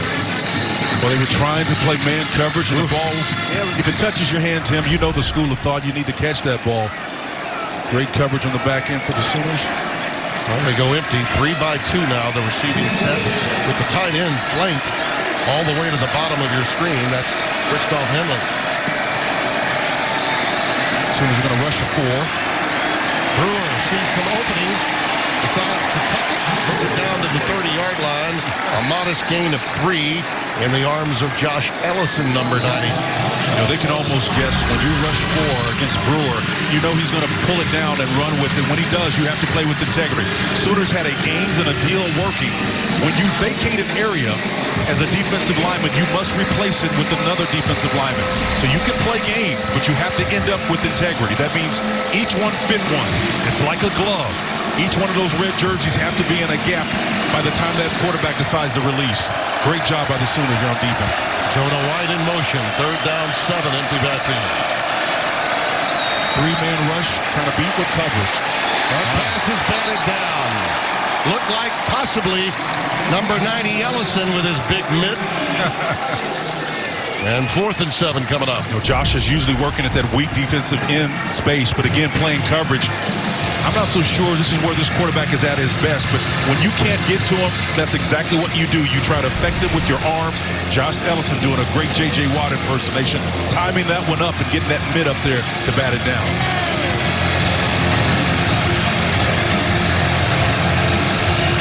Baylor wants to hang around a little while. They need this conversion. Yep, they're about 30% on 3rd down. Sooners were actually worse prior to that last drive. He's in trouble and down. It's Perrion Winfrey, the junior from Maywood, Illinois, by way of Iowa Western Community College. The JC transfer coming right up the gut from the nose spot. We got a marker down, though. Hang on. Defense, number 33 was lined up in the neutral zone. 5-yard penalty. It's 4th down. Oh, what a break. Marcus Stripling, they caught him, huh? At that defensive end position, and he's a different talent, man, but had no effect on the play. Nope, none. See, he's lined up wide with that hand down, and let's see if he gets... I don't know about that, unless he was just lined up. It was where he was lined up. There wasn't an early move. He simply was in the neutral zone. So the ball now marked just inside the 25. 4th down and 3. Need to get to the 22. Brewer. Wow. Looking for room on the opposite side. He's got his receiver. Touchdown. It's Snead. It's number 9, Taquan Thornton, I beg your pardon, on the reception. Gosh, I thought that was a marvelous play, and 0 rather than 9, but a marvelous play by Charlie Brewer. Jaden Davis there again. It was a broken play again. It's almost like a design play. Thornton came back, saw the defender coming, stuck that long arm out there to create some separation. And the good thing he did, because Ronnie Perkins, who was looping all the way around, came in and just absolutely nailed Brewer as he released that ball. Brewer, to his credit, stood in there and took it and delivered a strike in the end zone. He was stumbling, Spencer. Yep. He was stumbling down.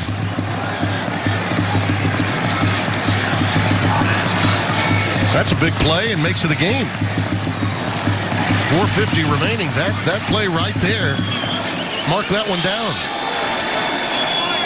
It's a 10-point affair here. Mayers. Shot. Jerry Bohannon is warming up, but it would appear that Brewer is still good enough to go. Now, this is a kid that'll just wind up and let it go. And his toughness will never be questioned. That pass and those 4th down conversions were huge. Here goes Rattler with pressure, and he is pulled down. We'll mark it around the 26-27. T.J. Franklin bringing him down. That was a wicked corner cat blitz, Timmy, to the short side of the field, and that pressure's coming. And Rattler's going to either get a new shoe or something. You see the left tackle trying to indicate and point that you got pressure coming off the outside. That was Eric Swinson, number 77, trying to communicate. The back did pick it up. Yeah.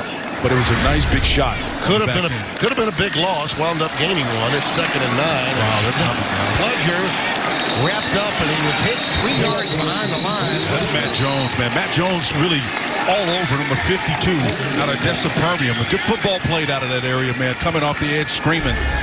Outstanding job of being aggressive. You'll see 52 flash from that stand-up position. You're right in your corner. He says, everybody's leaving. That's the counter. I'm going to get the back before we get a chance to get to the edge. That's outstanding defense right there. Been in those situations where you're sort of glad you didn't get it? Heck yeah, man. That's Ron Roberts diagnosing and getting his guys up front to understand. If you see that tackle and guard leaning back in their stands, they're getting ready to vacate. 3rd down and 10.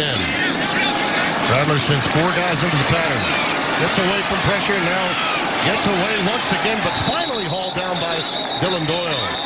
You know, Tim, the problem is, and I think you rightly discern what Rattler is, he is a hybrid between three quarterbacks. I think about Murray, I think about Hurts, I think about Baker Mayfield. He's accurate, but he's a different quarterback. Here's you see the little trifecta, the route, the vertical route there turns into a crossing route underneath, the shallow crossing route, trying to get a natural pick underneath. It's just a great job of covering. And no doubt. Dave said, man, that's how we cover this complex offense. Martel to punt it away. Holmes is back deep. Fair catch was called. Got to keep him moving. Stay positive, test negative. There you go. That's what they did here in Norman this week in order to get to this point to play. 1st and 10 for the Bears. See if they can follow up that scoring drive with something else offensively as Jonah White receives this one up to the 37-yard line. Speaking of what happened to Spencer Rattler and trying to stay positive after what happened on that last sequence for them. Well, they're bringing negative defense, that's for sure. And it's tough to stay positive when they're tagging you like they have been. You can see he's frustrated. Yep. Man. Can't blame him. 2nd and 4. Brewer on the cross with a good call. Tapped right at the line of scrimmage. Batted down yet again. This time it's Corey Robertson, 90 yet again. This time it's Corey Robertson, 92 up there to knock that one down. Otherwise, this is a completion. Absolutely love the starboard charge. That's a right side charge. And again, the game and the deal in the mix inside. Corey Robinson puts a mid up. Again, they're not getting to the quarterback. They're affecting the quarterback with their arms and their hands. And again, give Alex Grinch credit for understanding he's got some athletic guys up front that can get around and move around and still redirect. 3rd down 4. Three-man rush. Yeah, and there's the room for Brewer. Oh, nice. Plenty of it. And he wisely gets down as he passes his own 45 up to the 46-yard line. Well, they might mark it at the 45. Yeah, the Sooners are going to stop him. They may have to earnestly spy him at some point in time. I don't think that was part of their game plan. But you know, once he tucks it down and runs, a nice individual move. Did you see that move? Down. Yeah, absolutely. Gave him the old... Turner yell. Was trying to defend him on the back end. Didn't want any part of that. Gave him the old heavy leg. The Jake leg. Yeah. Right? That's what you called it back in the day. Brewer again going deep, looping it, and it's incomplete. Marker down. Trey Brown on Jalen Ellis. Now, these two have been going at it just a bit throughout the game. You can make a case even on the touchdown by Thornton. There was a lot of jousting. Let's see here who's the guilty party. Oh, yeah, it's got to be 6. Pass interference. Defense number 6. 15-yard penalty. Automatic first Trey down. Brown clinched the collar. Yeah. You can see here. He may not have drug him down, but he clinched the collar to be sure. Gotten to the point now where every flag on pass interference, fans don't like it. Twitter goes wild, but that is pass interference. I'm sorry, folks. Like it or not. 1st and 10.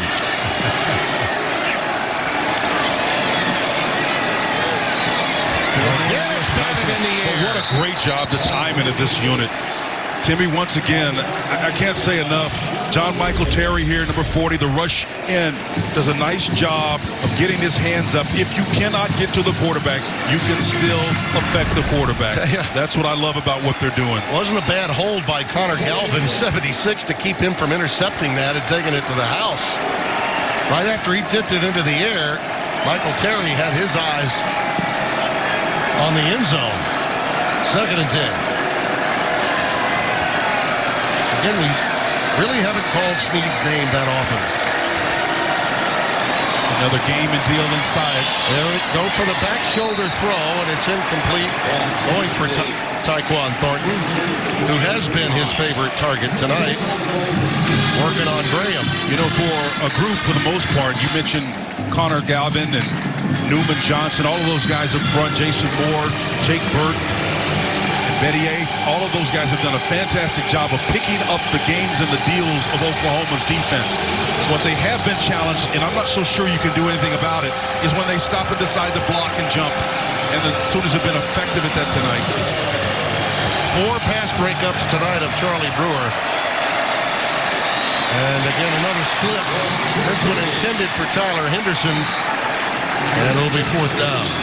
Well, it'd be nice to be able to have a guy that can keep his feet and make a play, because they found some success on the right side of that field. Leaking the back out late, the tight end, check down routes have been available there because of the type of scheme Oklahoma runs. To the weak side, there's opportunities there. Just got to keep your footing.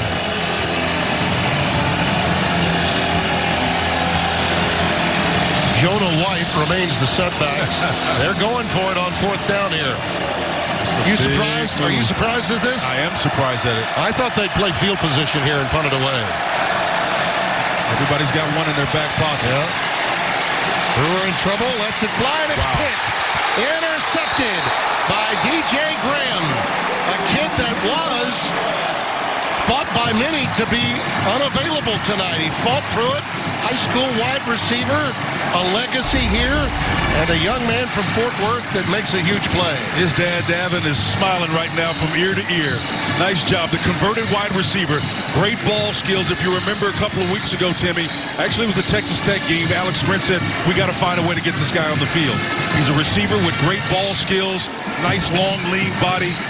I went to high school with his dad, Davin, at Thomas Edison High School, and Lincoln Riley's digging his skill set. He says, man, we've got a keeper on that defensive side of the ball. I barely got you back to the Overton Hotel in Lubbock because you were talking to his dad so you long. stopped and took a picture with him, and he wanted to hang out with Tim Brando. I said, okay.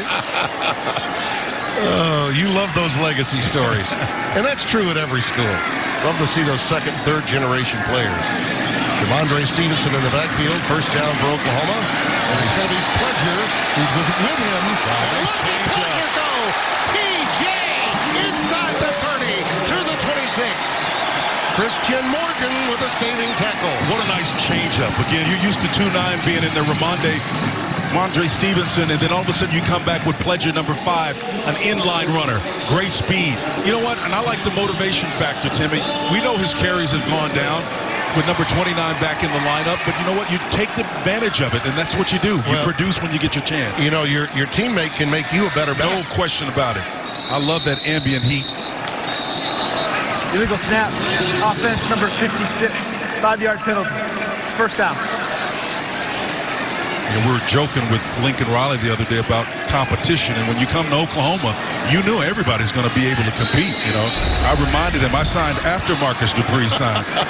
Nobody's scared around here, man. Says the man who wisely took a red shirt when Marcus Dupree came from Mississippi to Oklahoma. Oh, Doctor, I knew you were going to leave that hanging like that. 1st and 15.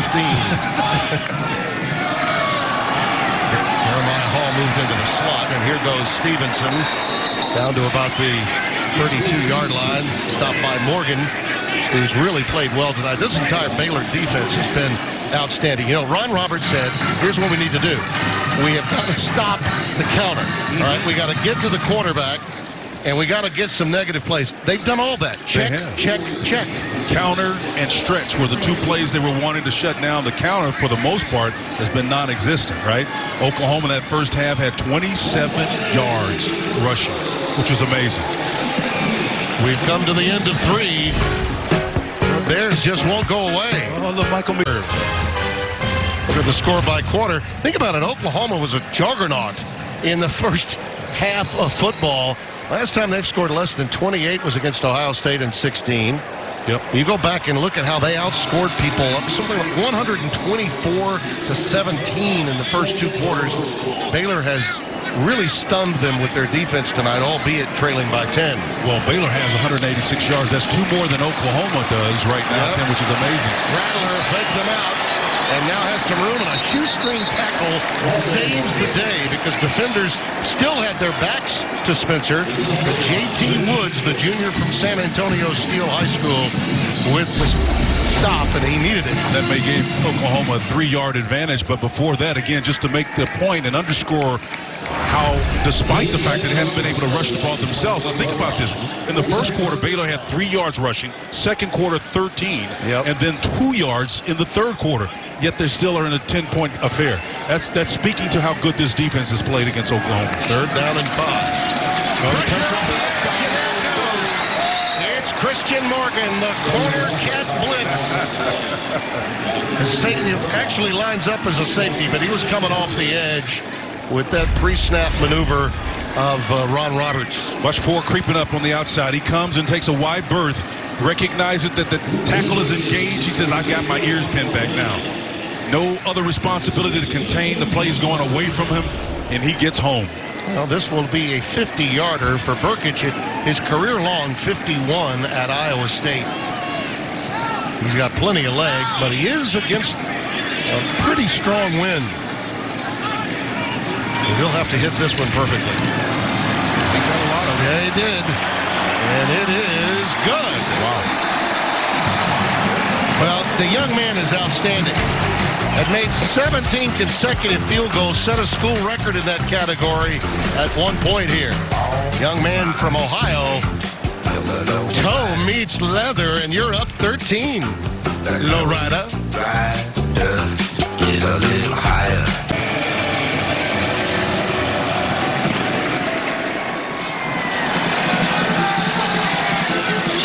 Here comes Gavin Holmes with a short kick. That's going to be friendly. Up to the 27-yard line. No marker down, but I hear you. And Above and Beyond is brought to you by Jersey Mike's Sub Shop. Be a sub above. 2 catalytic players right there, Timmy. Stevenson for the offense.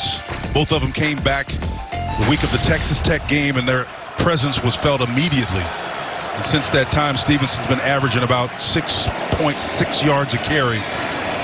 Tonight withstanding, and clearly Perkins has shown his presence, coming off the edge, screaming with his ears pinned back, been a big factor.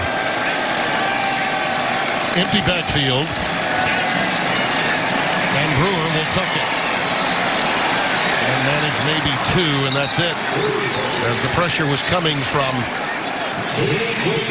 the Oklahoma defensive ends and linebackers, they were all around him that time. Yeah, with the 3-man rush that time, Tim, it was almost, if I didn't know any better, like they were inviting him to release to the short side of the field and then use a spy to kind of contain him. Lobu was the guy that really brought the pressure that time. 2nd and 8. Again, they have no running backs, virtually no running backs. Here comes 4. Yeah. They tried a little tunnel screen there. Wims with a little bit too much heat on the quarterback. That's going to be a problem for Oklahoma. A personal foul on Perkins. He just got a little too much gusto that time. Roughing the passer. Defense number 7. 15-yard penalty. Look at that look on his. If body language could talk, right? Yeah. He's just kind of looking at referee Brandon Cruz there with hands on hips. He was very sportsmanlike in the aftermath to Charlie. We should mention that. Those two have been through a few wars together. Yeah. I don't know about that one, but, you know, Perkins had split a double team and got back to the quarterback. If his hands would have been lower, maybe he had gotten away with it, but you can't fault the guy. He's an active athlete. Now Brewer looking for the deep one, incomplete. Over the head of Tyquan Thornton. Trey Brown was in coverage.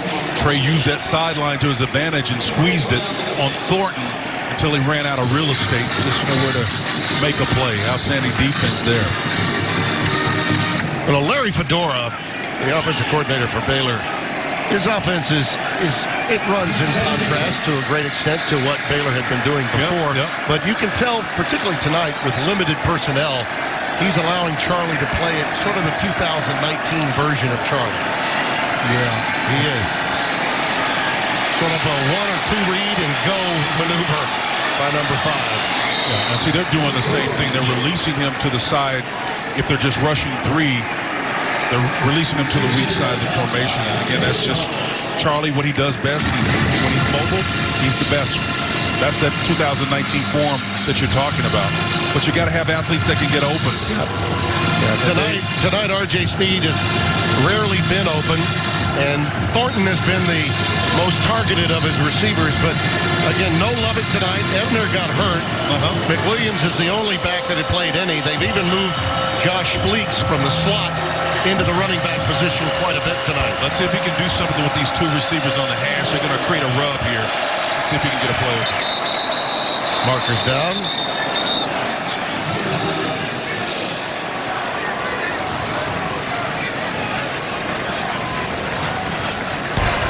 False start on the offense. There was never a time when all 11 players were set. 5-yard penalty. It's third down. That's on the quarterback then, huh? Yeah. So all 11 players, neither one of them were set. That's on the quarterback. Third down and 15.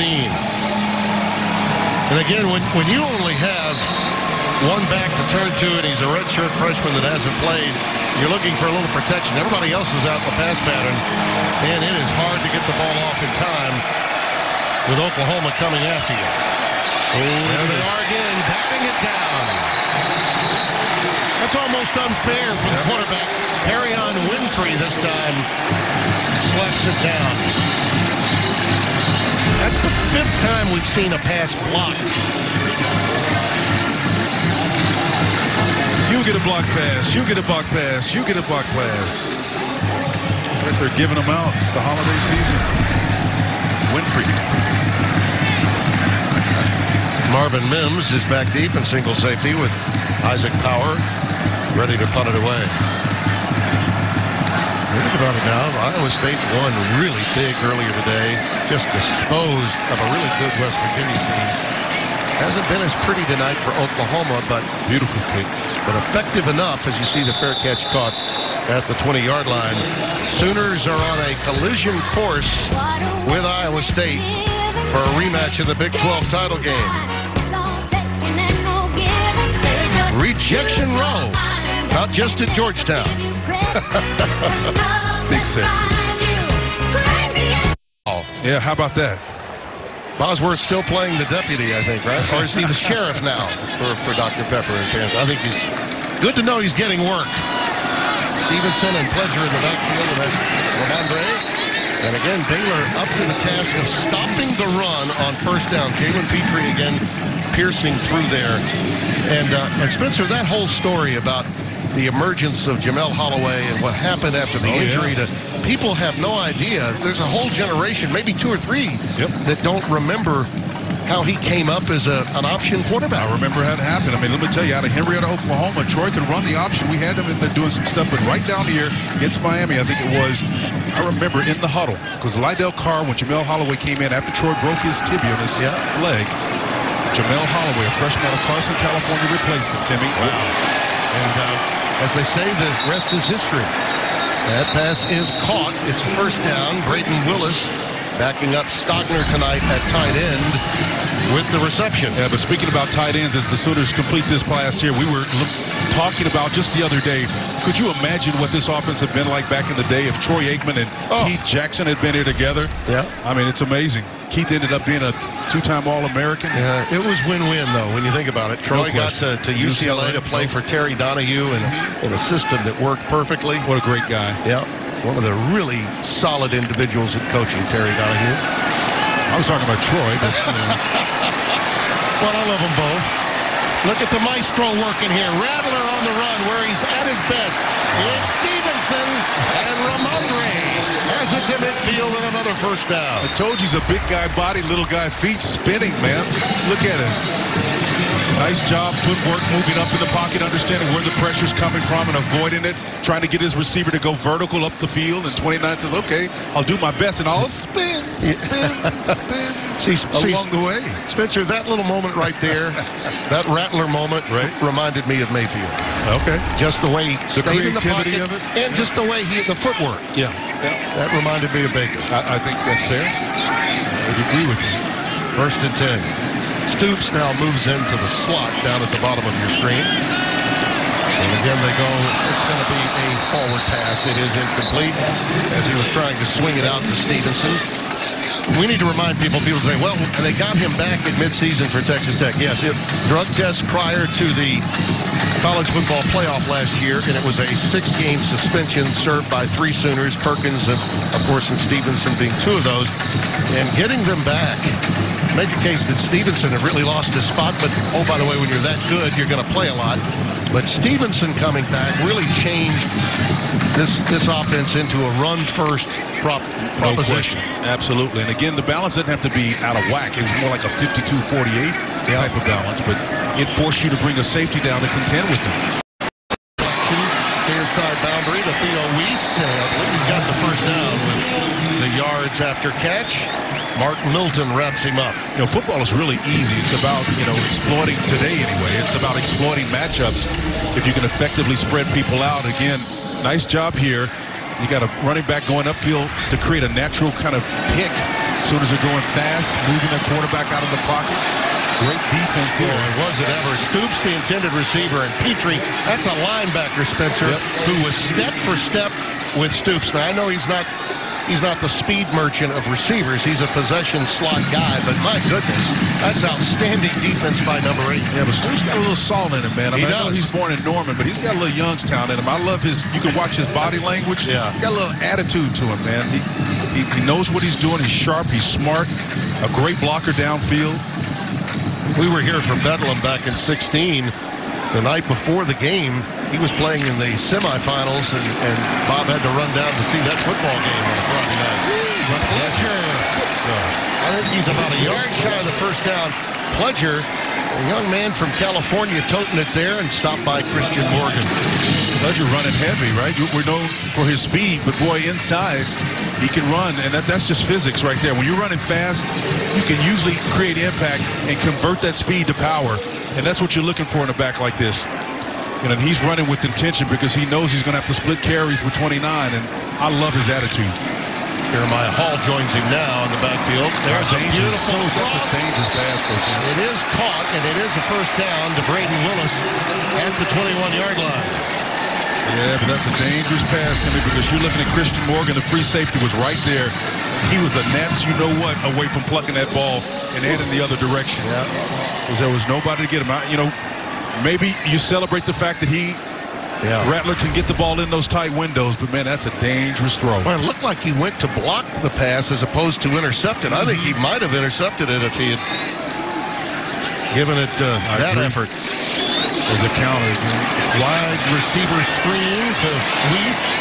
He is down at the 15-yard line. So that's a case where they will show you counter between the tackles and then pass off of it. There's 3 basic foundational formations they'll run it out of to make it look the same. Spencer, the 60-game Oklahoma streak of scoring at least 28 points in a game is in jeopardy. Yeah.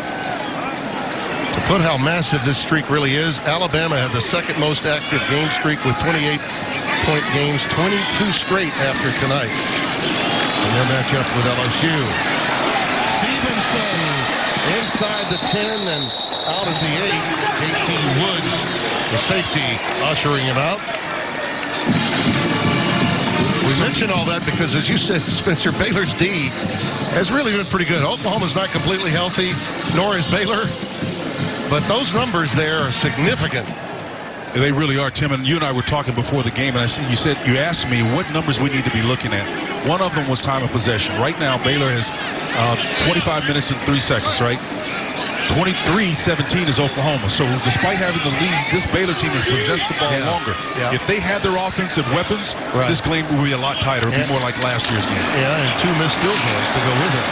Pledger hit at the line of scrimmage and down at the 6. Petrie again. We've called his name quite a bit.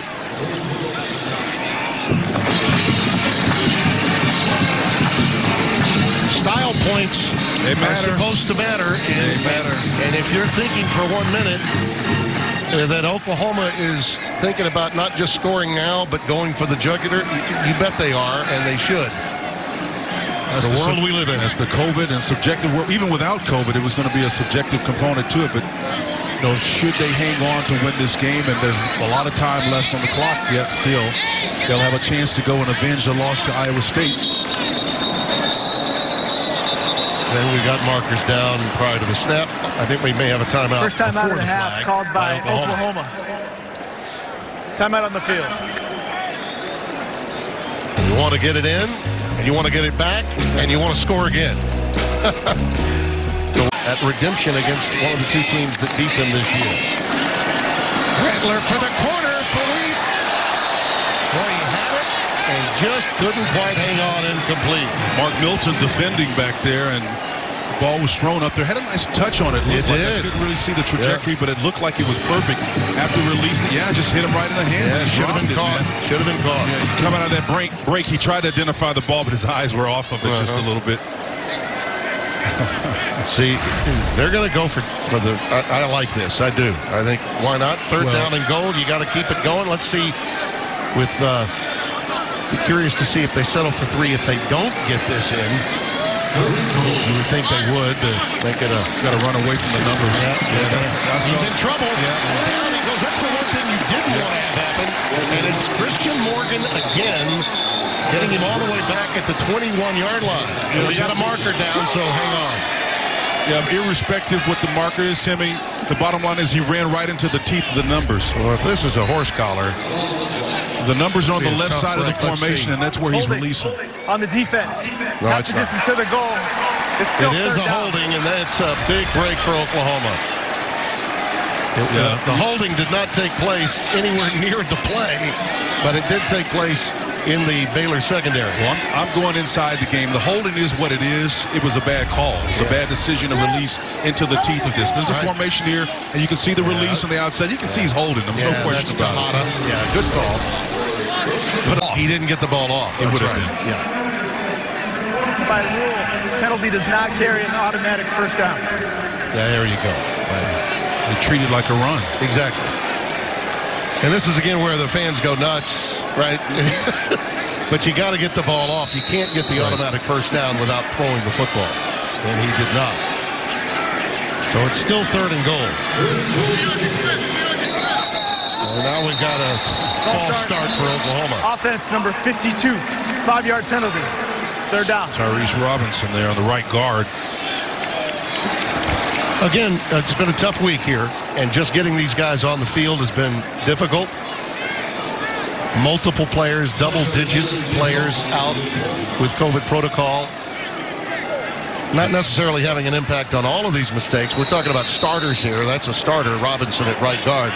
But there's some rust after this layoff after Bedlam. And, of course, that was a huge win, a blowout win against your rival. And Baylor's come in really giving it to them. I wonder if they're having some issues lining up. I think Pledger should be on the opposite side of this formation here.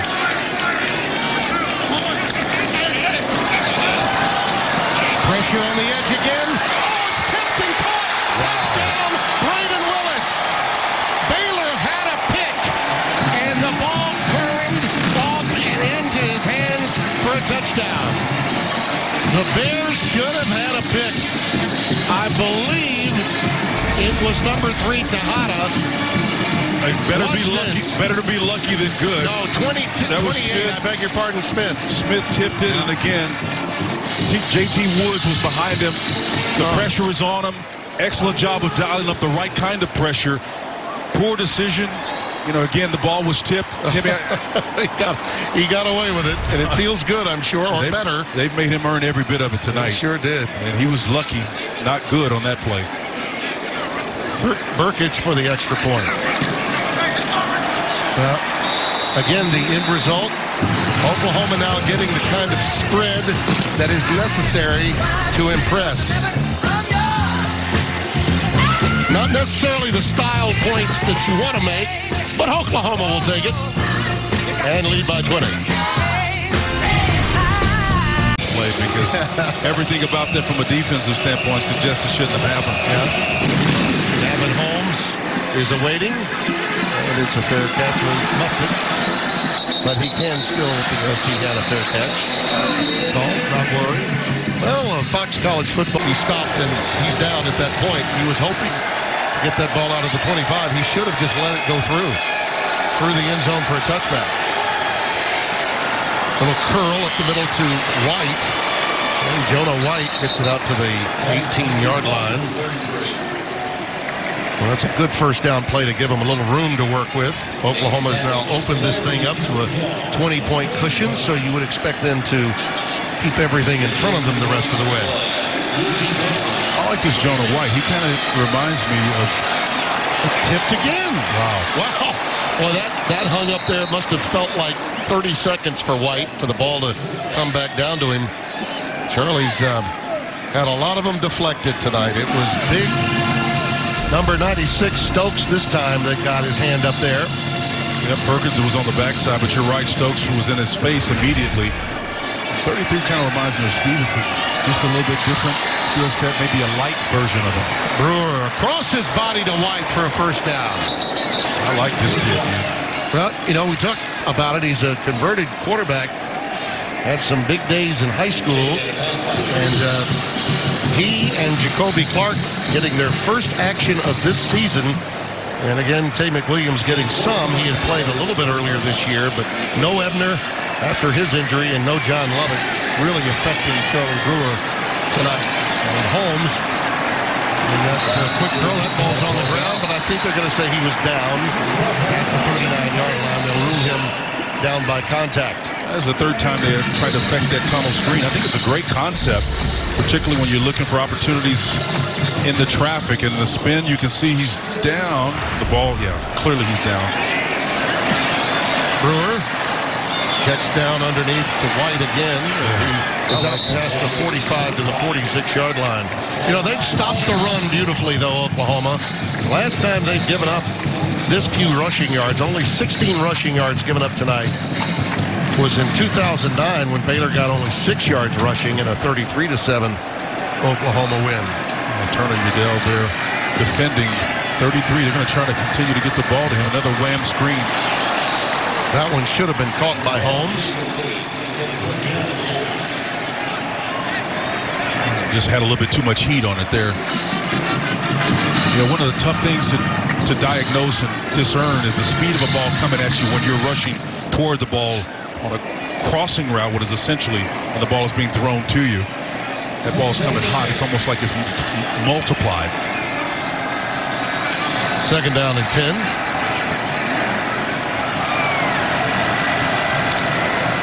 Low snap. Brewer in trouble. Now lets it go, and he gets it to White. Boy, he is resourceful. You're right. White is awfully good. He gets it to the 48-yard line. He'll be 4 yards shy of a first down. Great job of recovery. The ball was snapped low, and again, this Valentin did a nice job of getting it. But, you know, when you get a new guy in center, man, it's tough. You got to execute that thing, play in and push out right away. Yeah, the Grinch. Well, let's see if they can watching it. Put a pinch on this defense here. Third down and 4. Brewer. Oh, that one almost reeled in by Holmes. Thrown a little bit behind him and in traffic.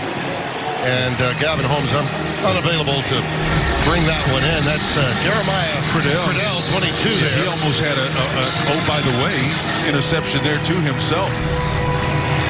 So yet another fourth down for Baylor.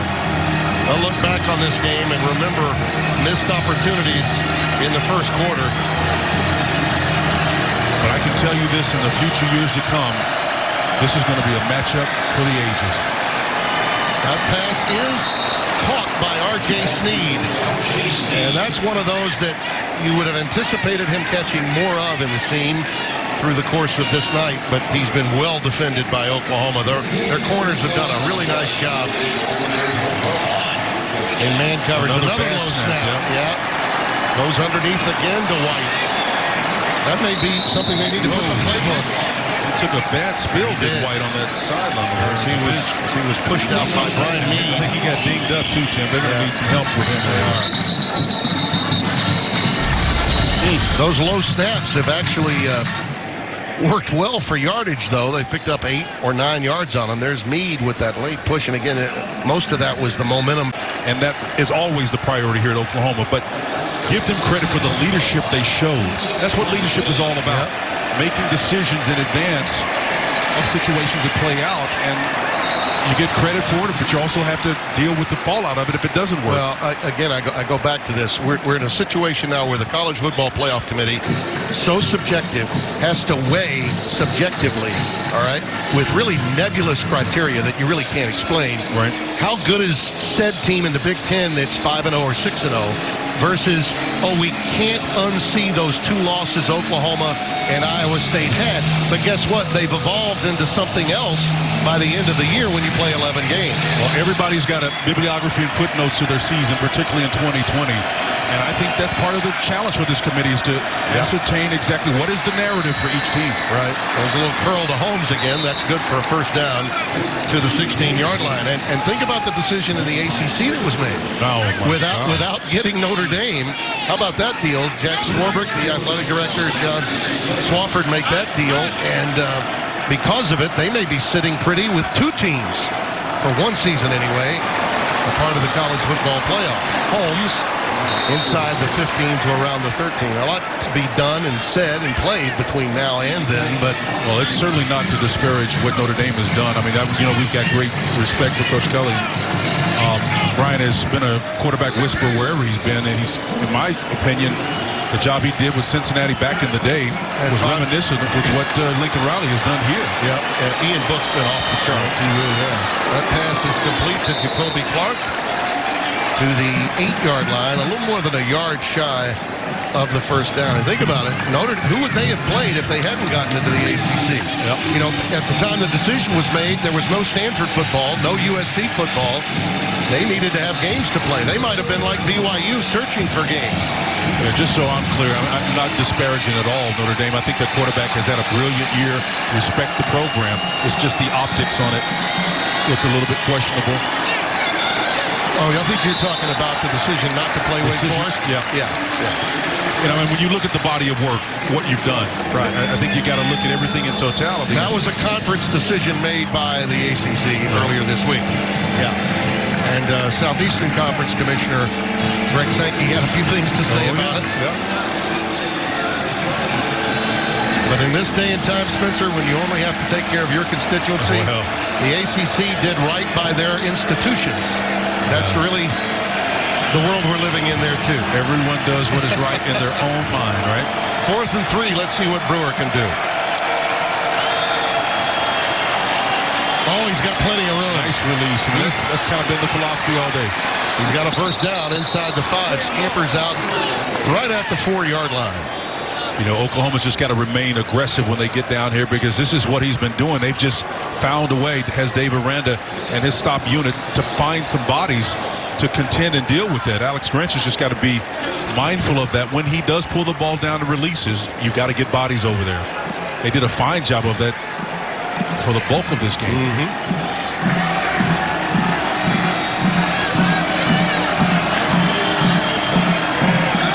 From the 4. Empty backfield. Right tackle is a little bit antsy. Brewer lets it fly to the corner, incomplete. And we got a flag down. Yeah, there is. At the 3-yard line. Offside. Defense, number 7. Half the distance to the goal. It's first down. Well, that string of consecutive 28-point performances at home at 60-plus certainly imperil now, but Oklahoma, sometimes when you're trying to win with style, at some point you have to just say, let's just win and get out of here. Get on to the next one. No question about it. 60 consecutive games, scoring 28-plus points. Longest streak in FBS. Brewer, nice. He's going to take it to the pylon for the touchdown. Give that young man some credit. He's been without all of his arsenal, and he's been under attack and had more passes redirected into his face than just about any other quarterback I've seen in many, many years, and he gets it into the end zone for the touchdown. Well, Sooners had, until this point, done a fantastic job with that release to prevent him from getting open field yards, but when they got closer to the end zone, they kind of failed in that department and allowed him to score.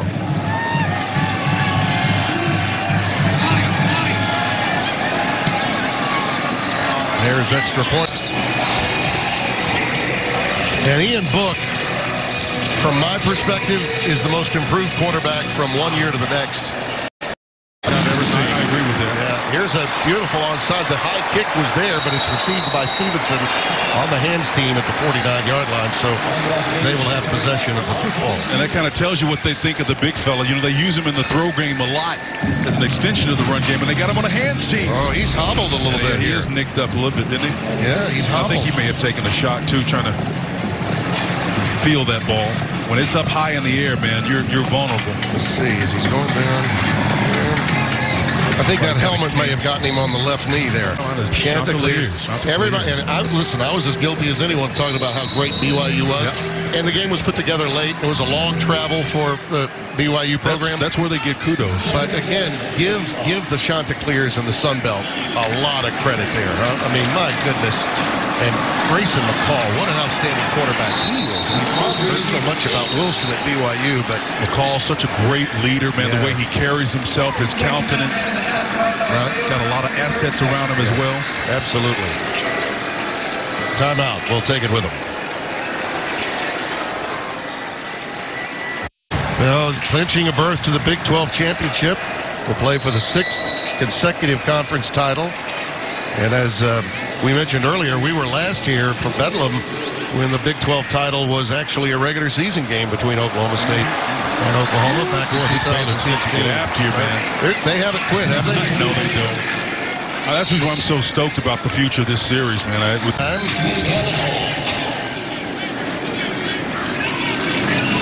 Mentioned it at the top, Spencer, the rare situation where Oklahoma, the big name brand captain, and Fox at FS1 stalwart Petros Papadakis. Just save me some spanakopita after the game, big boy. Pre-game meal is always best when you're with Petros' crew. That ball was nearly plucked out of the air. Yet again, Snead, the intended receiver, Brown, was there, and I think he may have had his eyes set on a watch Trey Brown come up and read the body language of Brewer as he delivers a strike. Boom. Excellent pass, but great head up. Brown just runs right through it, lays the helmet right through it. Excellent defense.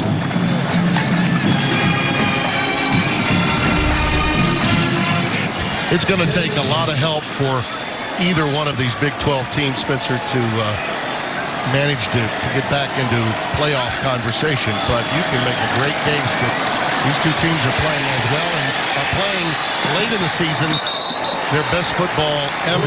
Baylor just made Oklahoma not look as good, not as sharp, not as crisp, and it was a long week that was beset with COVID protocols for Lincoln Riley's club. Listen, Ron Roberts is a great defensive coordinator, but Dave Aranda was the highest paid defensive coordinator in football for a reason. Yeah. It's a great defensive mind, and the future matchups between Oklahoma and Baylor are going to be ones for the ages. Yeah. I guarantee you that. His culture was not something that needed to be fixed because Matt Rule, what he did when he left a culture intact, one that was strong.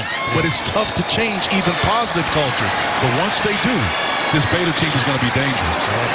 Brewer's going to get out a couple yards shy of the first down. I thought it was interesting when he told us last night when we visited that, the guys on our team, our veteran players, they were, they loved Matt Rule. I mean, they really loved him.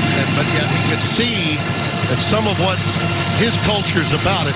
And he also said something I loved. He said the Big 12 is a culture league. Think about it. Iowa State, Kansas State. Teams win with their culture, not necessarily with just Jimmys and Joes. And he loves that about the Baylor program. That gives them an advantage. A lot of coaches out there rely on talent only, and that's great. I think, to be honest with you, and I know we're going to get hammered for this, but I think that's part of what Texas's challenge is right now. You rely on the name and the brand and the history and all that stuff, but you know what? You lose one generation where you haven't had success. And my old offensive coordinator, Mac Brown, when he left, last guy to do it. Last guy to do it, but they stumbled out of that time period with no players drafted that final year, his last year. It takes a while to recover. These kids are so fickle and fleeting. You can sell your tradition and history if you want to, but if you've not done something recently, it's out of sight, out of mind. Brewer is going to be sacked on the final play of the game, and Isaiah Thomas was the guy to get there. And Lincoln Riley's club will move ahead to 7-2. They've now won 6 in a row. He's on his way to yet another Big 12 championship opportunity. 4 of the last 5 seasons in the college football playoff. 3 consecutive trips there, and Big 12 titles have become the norm in Norman. When we come back, we'll wrap it up. The Bears gave them all they wanted. Nice sportsmanship there as Lincoln finds Charlie Brewer. Stay right where you are.